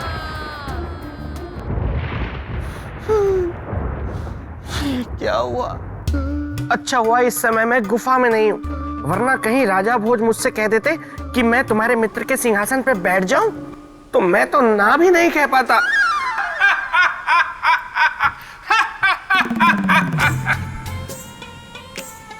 विवाह कुंडल तुम? हाँ, मैं विवाह कुंडल प्रेत लोक में बनाता हूँ जोड़े, कुछ ज्यादा कुछ थोड़े। तो जाके जोड़े बनाओ प्रेत लोक में, यहाँ क्या करने आए हो? अरे मुझे बेतालनी मिली थी, उसने मुझे बताया कि तुम उससे विवाह करने के लिए तैयार हो गए हो। उसी ने मुझे यहाँ भेजा है मुहूर्त निकालने और तारीख निश्चित करने के लिए। पर उससे पहले मैं सुनिश्चित कर लूं तुम्हारे मुख से, क्या तुम उससे विवाह करने के लिए तैयार हो? तुम्हें हाँ ही बोलना पड़ेगा, अन्यथा तुम हमेशा के लिए गधे बन जाओगे। क्या करूं? ना भी तो नहीं बोल सकता। अरे बोलो। हाँ। अरे वाह वाह वाह वाह वाह, इसका मतलब मैं जो मुहूर्त निकालूंगा उसमें तुम विवाह करने के लिए तैयार हो? हाँ। क्या तुम वादा करते हो कि तुम अपनी बात से नहीं पलटोगे? अरे कोई तो प्रश्न ऐसा करो जिसका उत्तर हाँ या ना में ना देना पड़े। इसका मतलब तुम विवाह के लिए तैयार हो?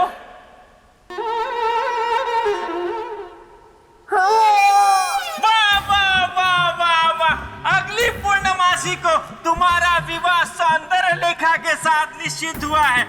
अब मैं चलता हूँ। ये मेरे साथ क्या हो रहा है? जिस समय मैं ना बोल ही नहीं सकता, उसी समय इस विवाह कुंडल को भी आना था। बिल्कुल सही कहा आपने। देवी महामाया, गुणों की असली कसौटी कर्म ही है। एक उत्तर देंगे? हाँ देवी, अवश्य, पूछिए। एक राजा में कौन से धर्म का होना अत्यंत आवश्यक है? राजधर्म या त्याग धर्म? एक राजा में ये दोनों धर्म तराजू के दो पलड़ों के समान है, और एक कुशल राजा में इन दोनों धर्मों का होना अनिवार्य है।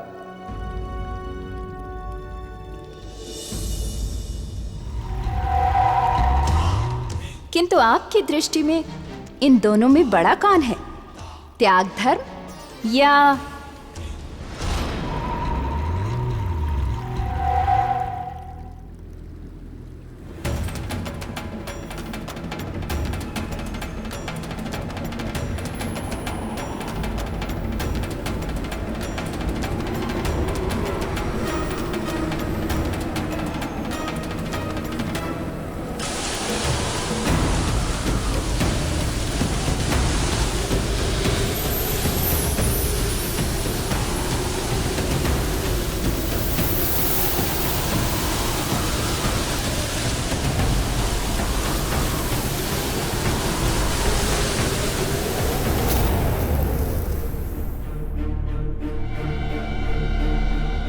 ये कहाँ पहुंच गया?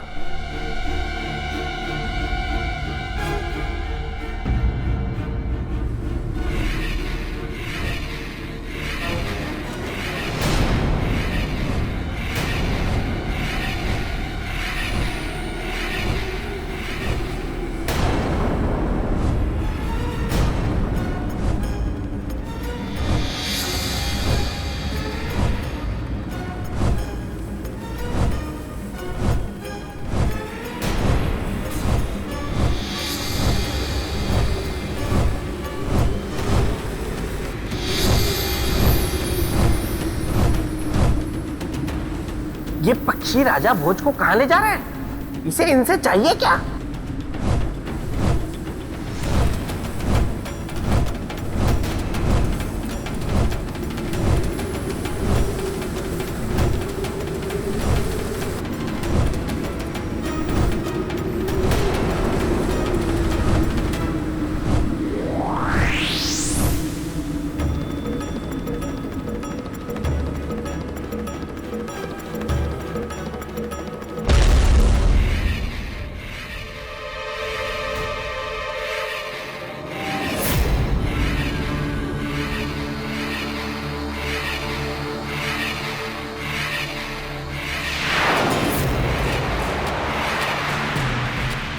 ये कौन सा स्थान है और ये कहाँ आ गया मैं?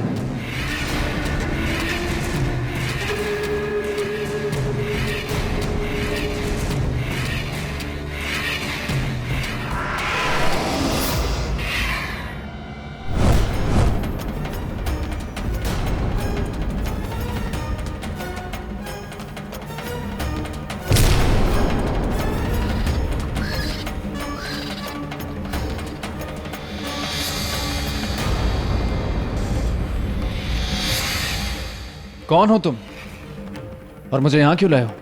मैं इन पक्षियों का राजा हूं, पक्षीराज।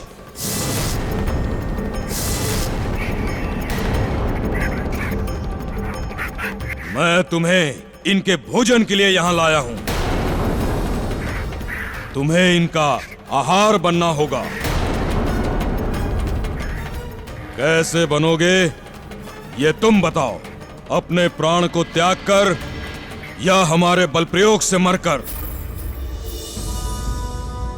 पक्षीराज, ना तो बल प्रयोग करने वाला बलशाली होता है, न मजबूरी में त्याग करने वाला त्याग। दोनों ही परिस्थितियों में हम में से कोई भी महान नहीं होगा। तुम्हारे कहने का तात्पर्य क्या है? कहने का तात्पर्य यह कि जो बलवान होता है वो सामने वाले को बराबरी का मौका देता है, और जो त्यागी होता है वो स्वेच्छा से त्याग करता है। स्पष्ट बोलो।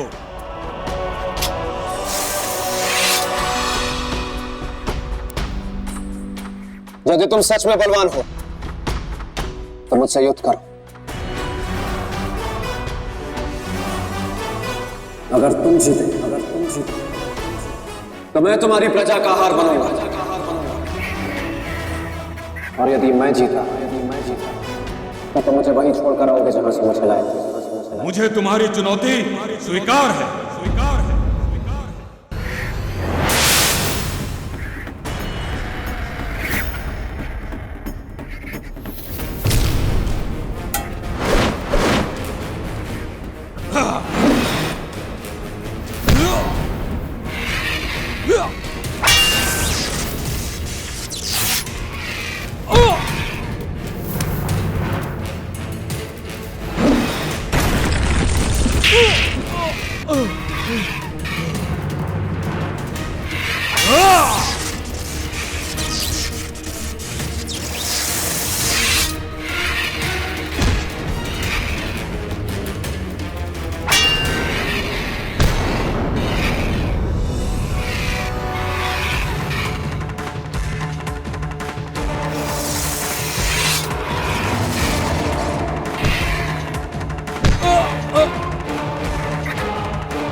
वाह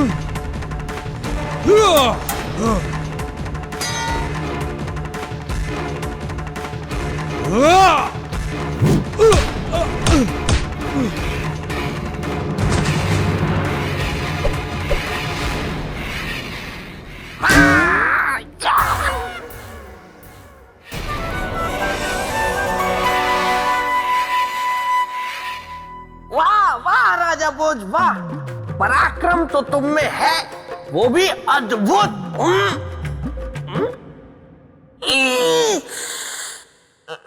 तो इसमें क्या है? हाँ, मेरा मित्र विक्रम था ना, वो तो इससे कई गुना ज्यादा पराक्रमी था।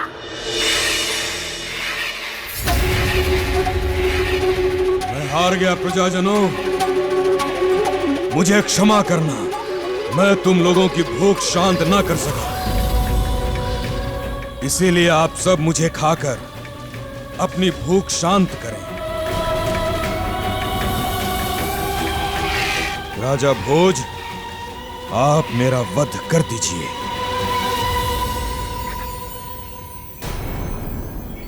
नहीं पक्षीराज, आप ऐसा नहीं करेंगे। आप एक राजा हैं और राजा का कर्तव्य होता है प्रजा का पालन करना। किंतु मैं अपनी प्रजा के पालन में असफल हो गया। मैं अपनी प्रजा को आहार नहीं दे सका, इसीलिए अब केवल यही एक मार्ग है। नहीं, मैं अभी हूं और मेरे होते हुए आपकी प्रजा भूखी नहीं मरेगी।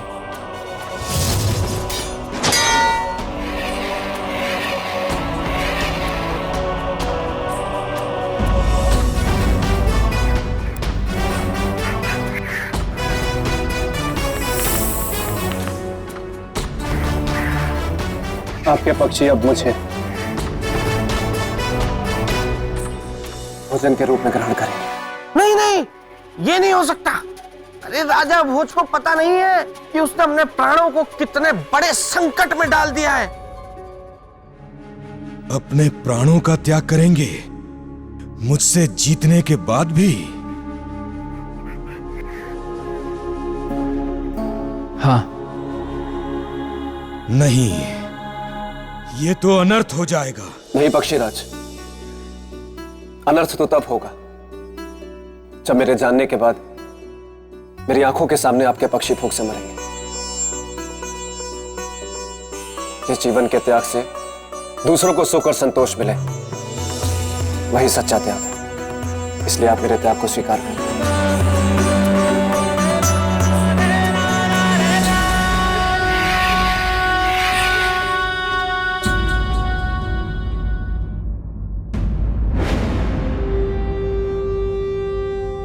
आइए पक्षियों, मुझे अपना आहार बनाकर अपनी भूख शांत करिए।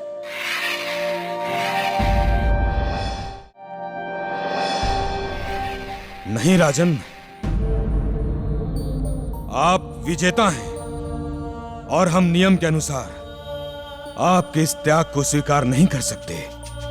नहीं पक्षीराज, विजेता होने से पहले मैं एक मनुष्य हूं और मनुष्य का पहला धर्म है किसी के प्राण की रक्षा करना। अपने जीवन को त्याग कर?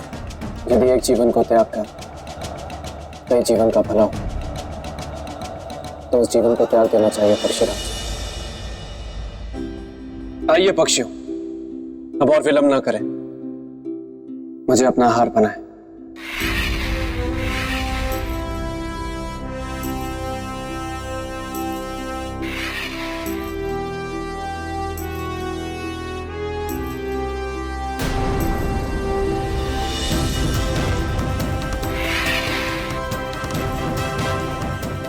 त्याग के अर्थ को जानना और उसे जीवन में उतारना दोनों खूबियां जानते हैं राजा भोज, और एक सच्चे त्यागी की यही तो पहचान है।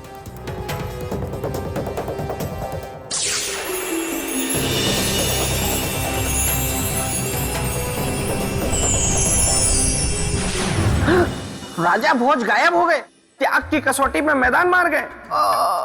अब ये कहीं इस गुण का प्रमाण भी दे ना दे और सिंहासन की अगली सीढ़ी ना चढ़ जाए। हाँ, जरूर गुफा गए होंगे, मैं भी वहीं पहुंचता हूँ, पर कहीं ये मुझसे ये ना कह दे कि अब मैं इस सिंहासन पे बैठूंगा, तो मैं तो मना नहीं कर पाऊंगा। क्या कहते हो मेरे परम प्रिय मित्र पेड़? क्या वो आकाशवाणी सौंदर्य लेखा की सहेली है? सौंदर्य लेखा के कहने पे उसने मेरे साथ ऐसा मजाक किया और विवाह कुंडल भी इनसे मिला हुआ है। ये बात तो मुझे पहले नहीं बता सकते थे। चलो ठीक है, आने दो अब उस विवाह कुंडल को या सौंदर्य लेखा को, मैं बताता हूं। गोलू, दिखाओ मुझे।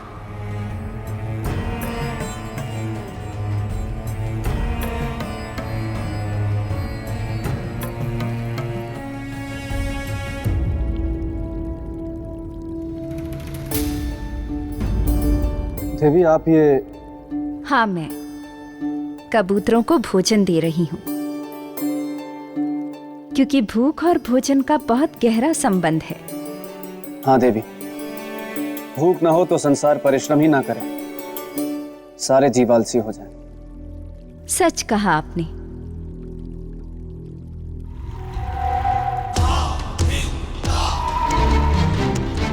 अच्छा, मैंने आपसे एक प्रश्न पूछा था। क्या? कौन सा धर्म बड़ा है, राजधर्म या त्याग धर्म? प्रणाम देवी, मैं आ गया। बेताल, तुम फिर से यहाँ आ गए? व्यवधान डालने में तुम्हें आनंद आता है क्या? नहीं नहीं नहीं नहीं नहीं, वो तो देवी जब भी मैं आपको देखता हूँ ना तो मेरे मन में आपसे मिलने की अभिलाषा उछल पड़ती है, तो मैं यहाँ कूद जाता हूँ। मैं कोई राजा भोज से मिलने थोड़े ही आता हूँ। वैसे भी जिसका मित्र विक्रम हो वो राजा भोज से मिलने क्यों आएगा? वैसे राजन, देवी ने आपसे जो प्रश्न पूछा है ना उसका उत्तर बहुत कठिन है ना देवी? बेताल, प्रश्न मैंने पूछा है, उत्तर सरल है या कठिन उसकी चिंता तुम्हें करने की कोई आवश्यकता नहीं। नहीं, लेकिन देवी मैं तो ये बेताल,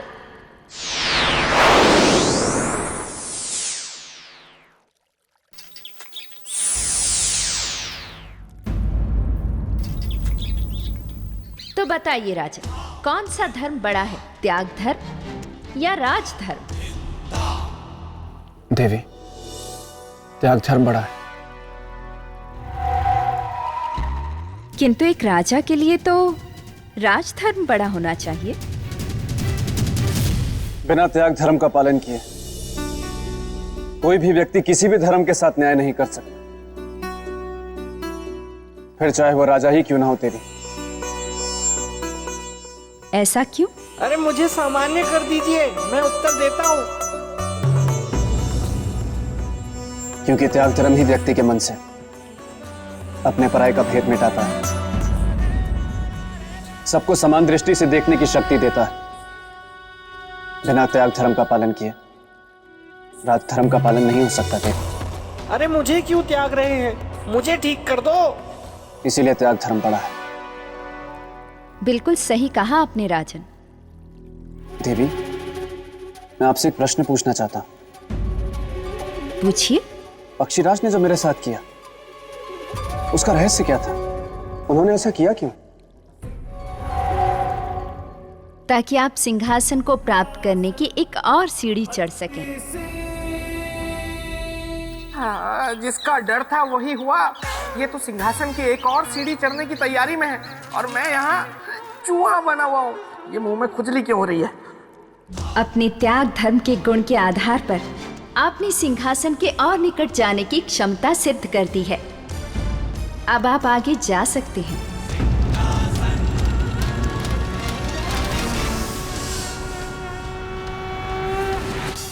किंतु याद रहे,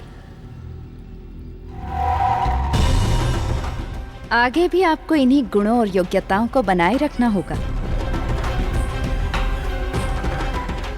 आपकी इस बात को सदा ध्यान में रखूंगा देवी।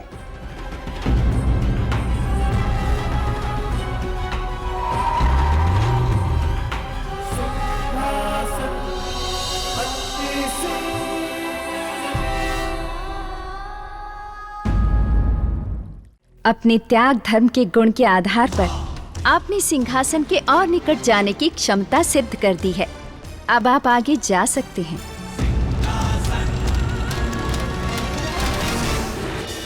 किंतु याद रहे, आगे भी आपको इन्हीं गुणों और योग्यताओं को बनाए रखना होगा। आपकी इस बात को सदा ध्यान में रखूंगा देवी।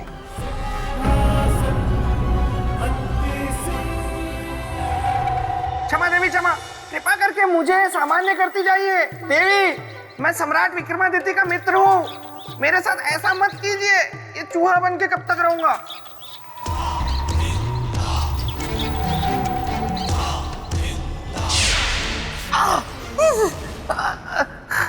धन्यवाद देवी, धन्यवाद।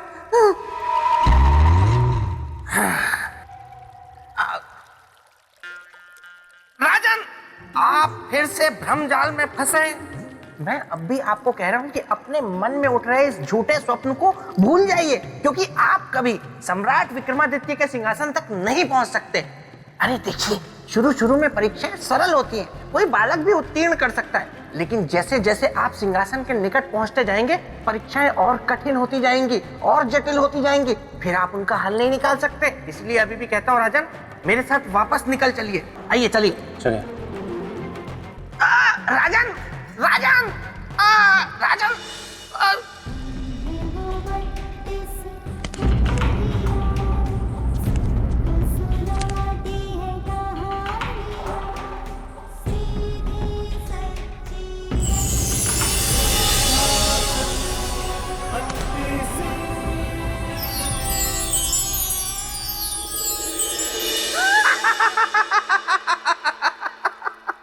देखा, मैंने कहा था, लेकिन आपने मेरी बात नहीं मानी।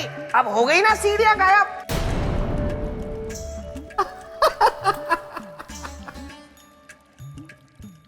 बेताल, मैं जानता हूं ये एक साधारण सिंहासन नहीं है। तुम्हारे मित्र चक्रवर्ती सम्राट विक्रमादित्य का असाधारण सिंहासन है। वही तो।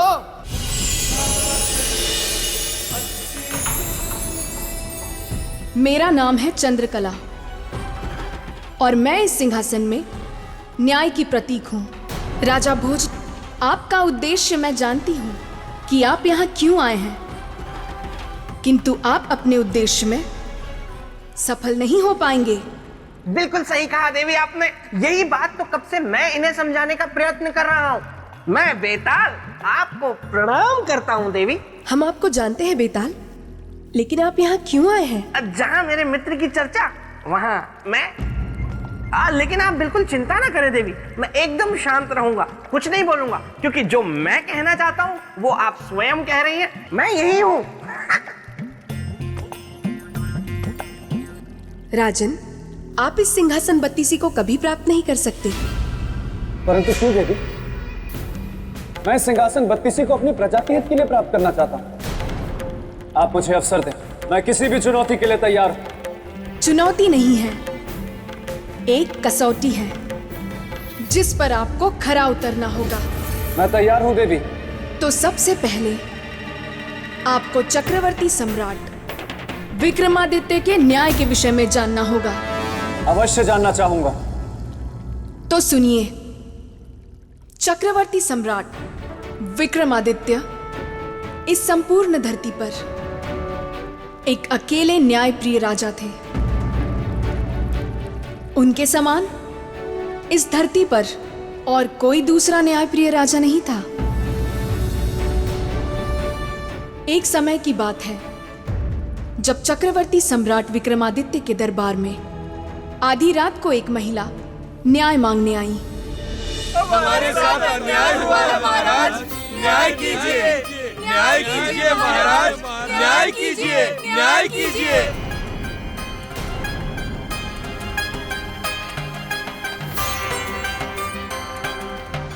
बताइए देवी, क्या अन्याय हुआ है आपके साथ? सम्राट, मेरे पति की हत्या की गई है।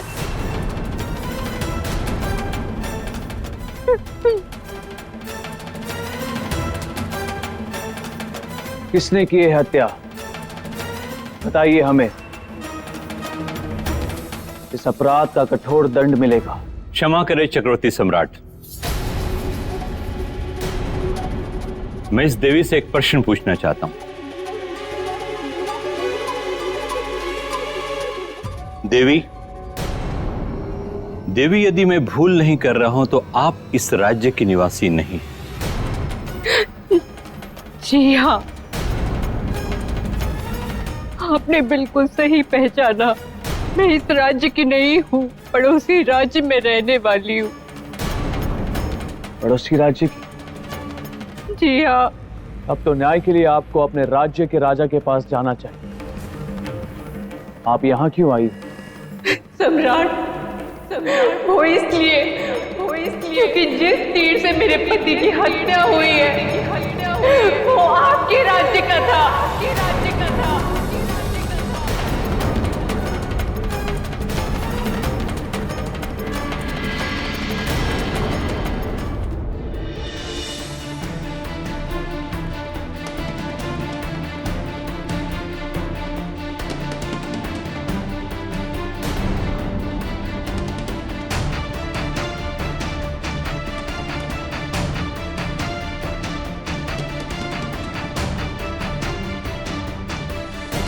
हमारे राज्य का तीर?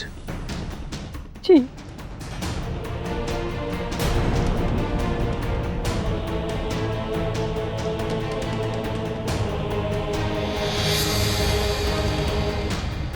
ये वही तीर है सम्राट, जिससे मेरे पति की हत्या हुई है।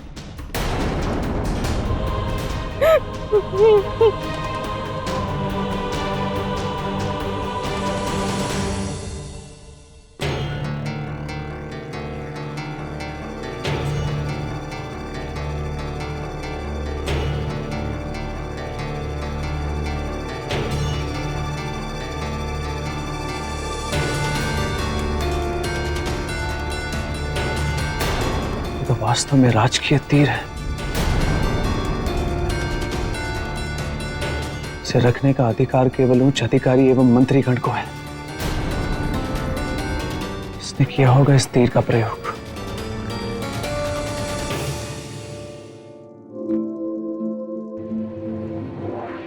आप निश्चिंत रहे देवी,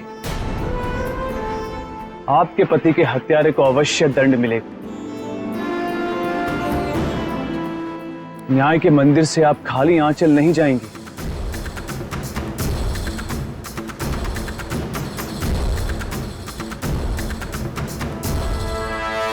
सम्राट के सामने था एक प्रश्न बड़ा, विराट न्याय का रूप खड़ा।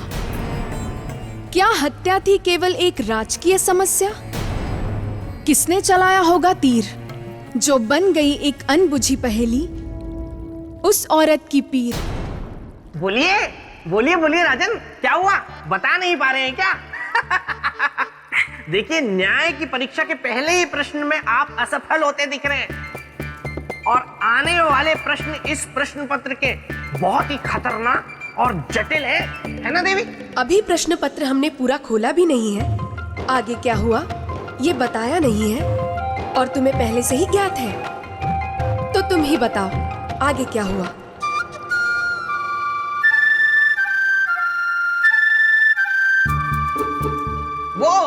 वो देवी, मैं तो केवल अनुमान लगा रहा था कि जब पहला ही प्रश्न इतना सर घुमा देने वाला है तो आगे आने वाले और प्रश्न कितने जटिल होंगे। तो मैं राजा भोज को सलाह दे रहा था क्योंकि मैं इनका शुभ चिंतक हूं ना। आप बोलिए, मैं जाता हूं। तो बताइए राजन, ऐसी स्थिति में जब हत्या की शक की सुई चक्रवर्ती सम्राट विक्रमादित्य के किसी अत्यंत निकट व्यक्ति पर घूम रही हो, तो क्या सम्राट ने निष्पक्ष न्याय किया होगा? सम्राट ने निष्पक्ष न्याय किया होगा? बिल्कुल किया होगा देवी, क्योंकि जब एक राजा अपने न्याय के सिंहासन पर बैठता है तब वो राजधर्म से बंधा हुआ केवल एक सम्राट होता है जिसकी दृष्टि में सभी समान होते। यदि कोई सामने होता है तो वो होता है न्याय। वो अपराधी और उसके दंड का विधान। वाह वाह वाह वाह वाह राजा भोज, वाह वाह वाह राजा भोज, वाह वाह से भी बढ़कर वाह वाह वाह वाह वाह वाह वाह वाह। बेताल, क्षमा देवी क्षमा।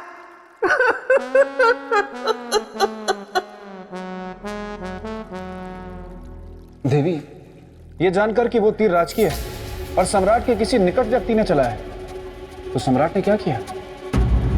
राजन, सम्राट विक्रमादित्य ने अपने मंत्रियों की एक सभा बुलाई। तो आप सबका कहना है कि आप में से ये तीर किसी का भी नहीं है? नहीं सम्राट। ठीक, फिर सत्य का पता वो लुहार ही बताएगा जिसने ये तीर बनाया है। परंतु याद रहे,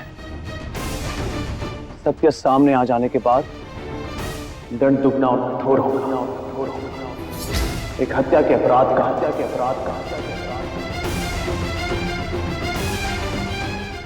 और दूसरा सत्य छिपाने का।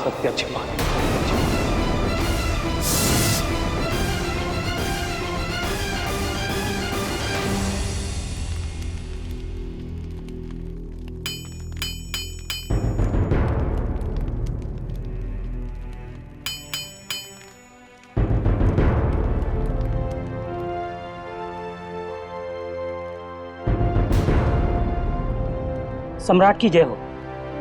सम्राट, आप यहाँ कारखाने में मुझे आदेश करके बुलवा लिया होता, आपने क्यों कष्ट किया? नीति कहती है कि प्यासे को ही कुएं के पास जाना चाहिए, सो हम आ गए। क्षमा कीजिएगा महाराज, मैं कुछ समझा नहीं। आप सब समझ जाएंगे।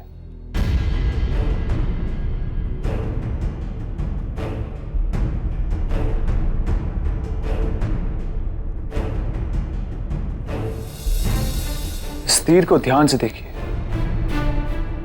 और बताइए कि ये तीर आपसे किसने बनवाया है? सम्राट, ये तो लोहार, हमारे लिए एक तीर ऐसा बनाए जिसका निशाना कभी चूके ना, और जिसको लगे उसका जीवन ले ले। जी महारानी।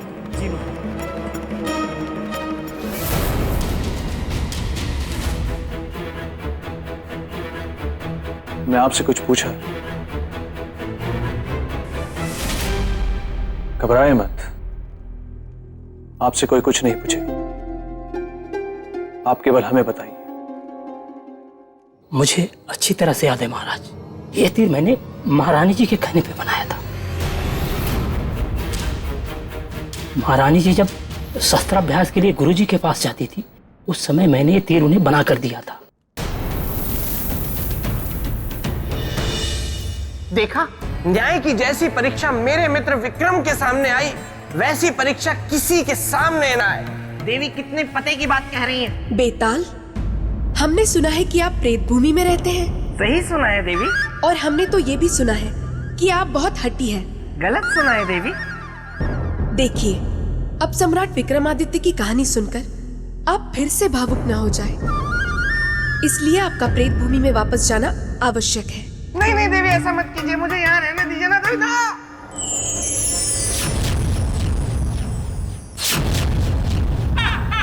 विवाह कुंडल, लगता है परीक्षा मेरे ही सामने आने वाली है।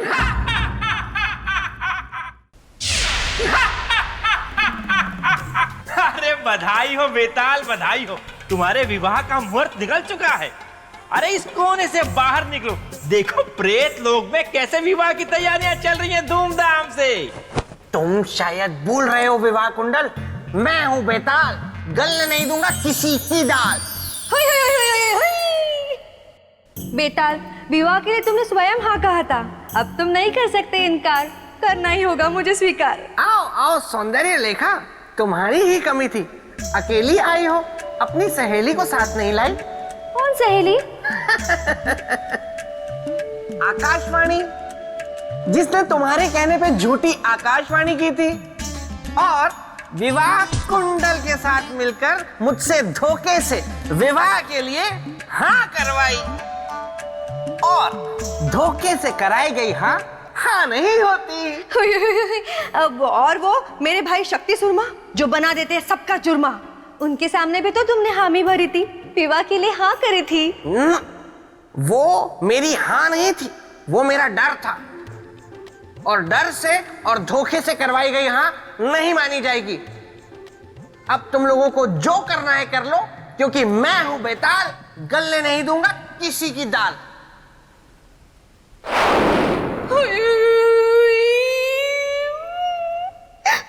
चिंता मत करो बेताली, मेरा नाम भी विवाह कुंडल है।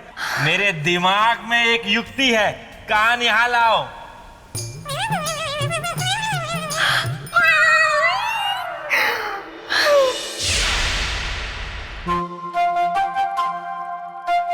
सम्राट विक्रमादित्य ने वही किया जो एक राजा को करना चाहिए था। वो सीधे आ पहुंचे महारानी चित्रलेखा के पास, जो सैन्य अभ्यास कर रही थी।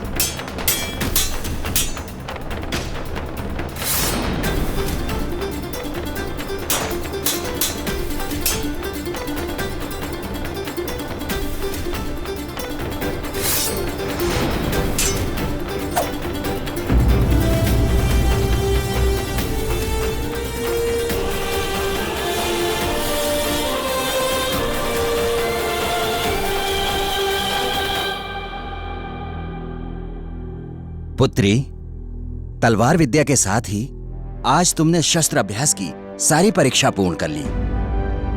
अब केवल एक और परीक्षा बाकी है, इसमें तुम्हें उत्तीर्ण होना है। कौन सी परीक्षा गुरुदेव? धनुष विद्या की। अभी उसमें तुम्हारा लक्ष्य अचूक नहीं हुआ है, उसका निरंतर अभ्यास तुम्हारे लिए आवश्यक है।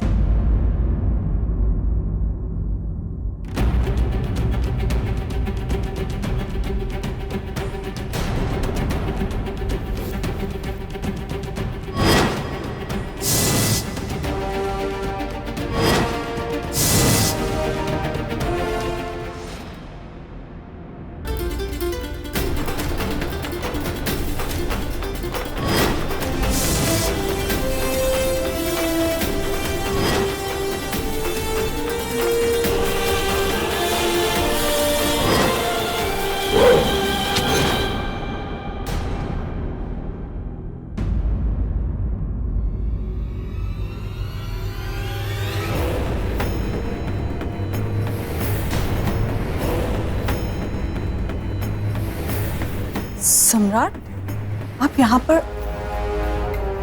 आने का कोई विशेष कारण? अत्यंत विशेष।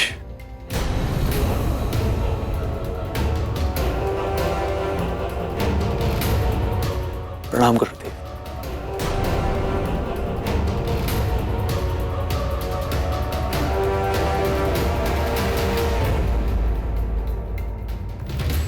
क्या सम्राट?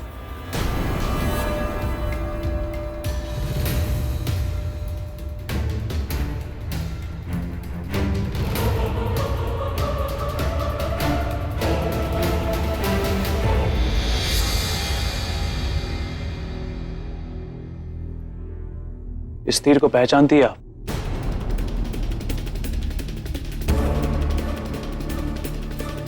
हाँ हाँ, अच्छी तरह। ये तो हमारा ही तीर है। अभी 2 दिन पहले ही जब हम तीर अभ्यास के लिए शिकार पर गए थे, तो ये तीर हमने एक जंगली पशु पर चलाया।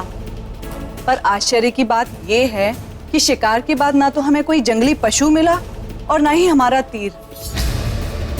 पर 2 दिन बाद आपको ये तीर कहां से मिला?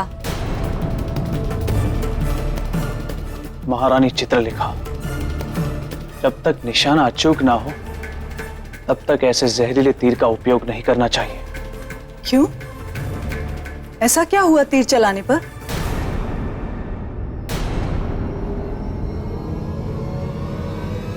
बंदी बना लिया जाए इन्हें।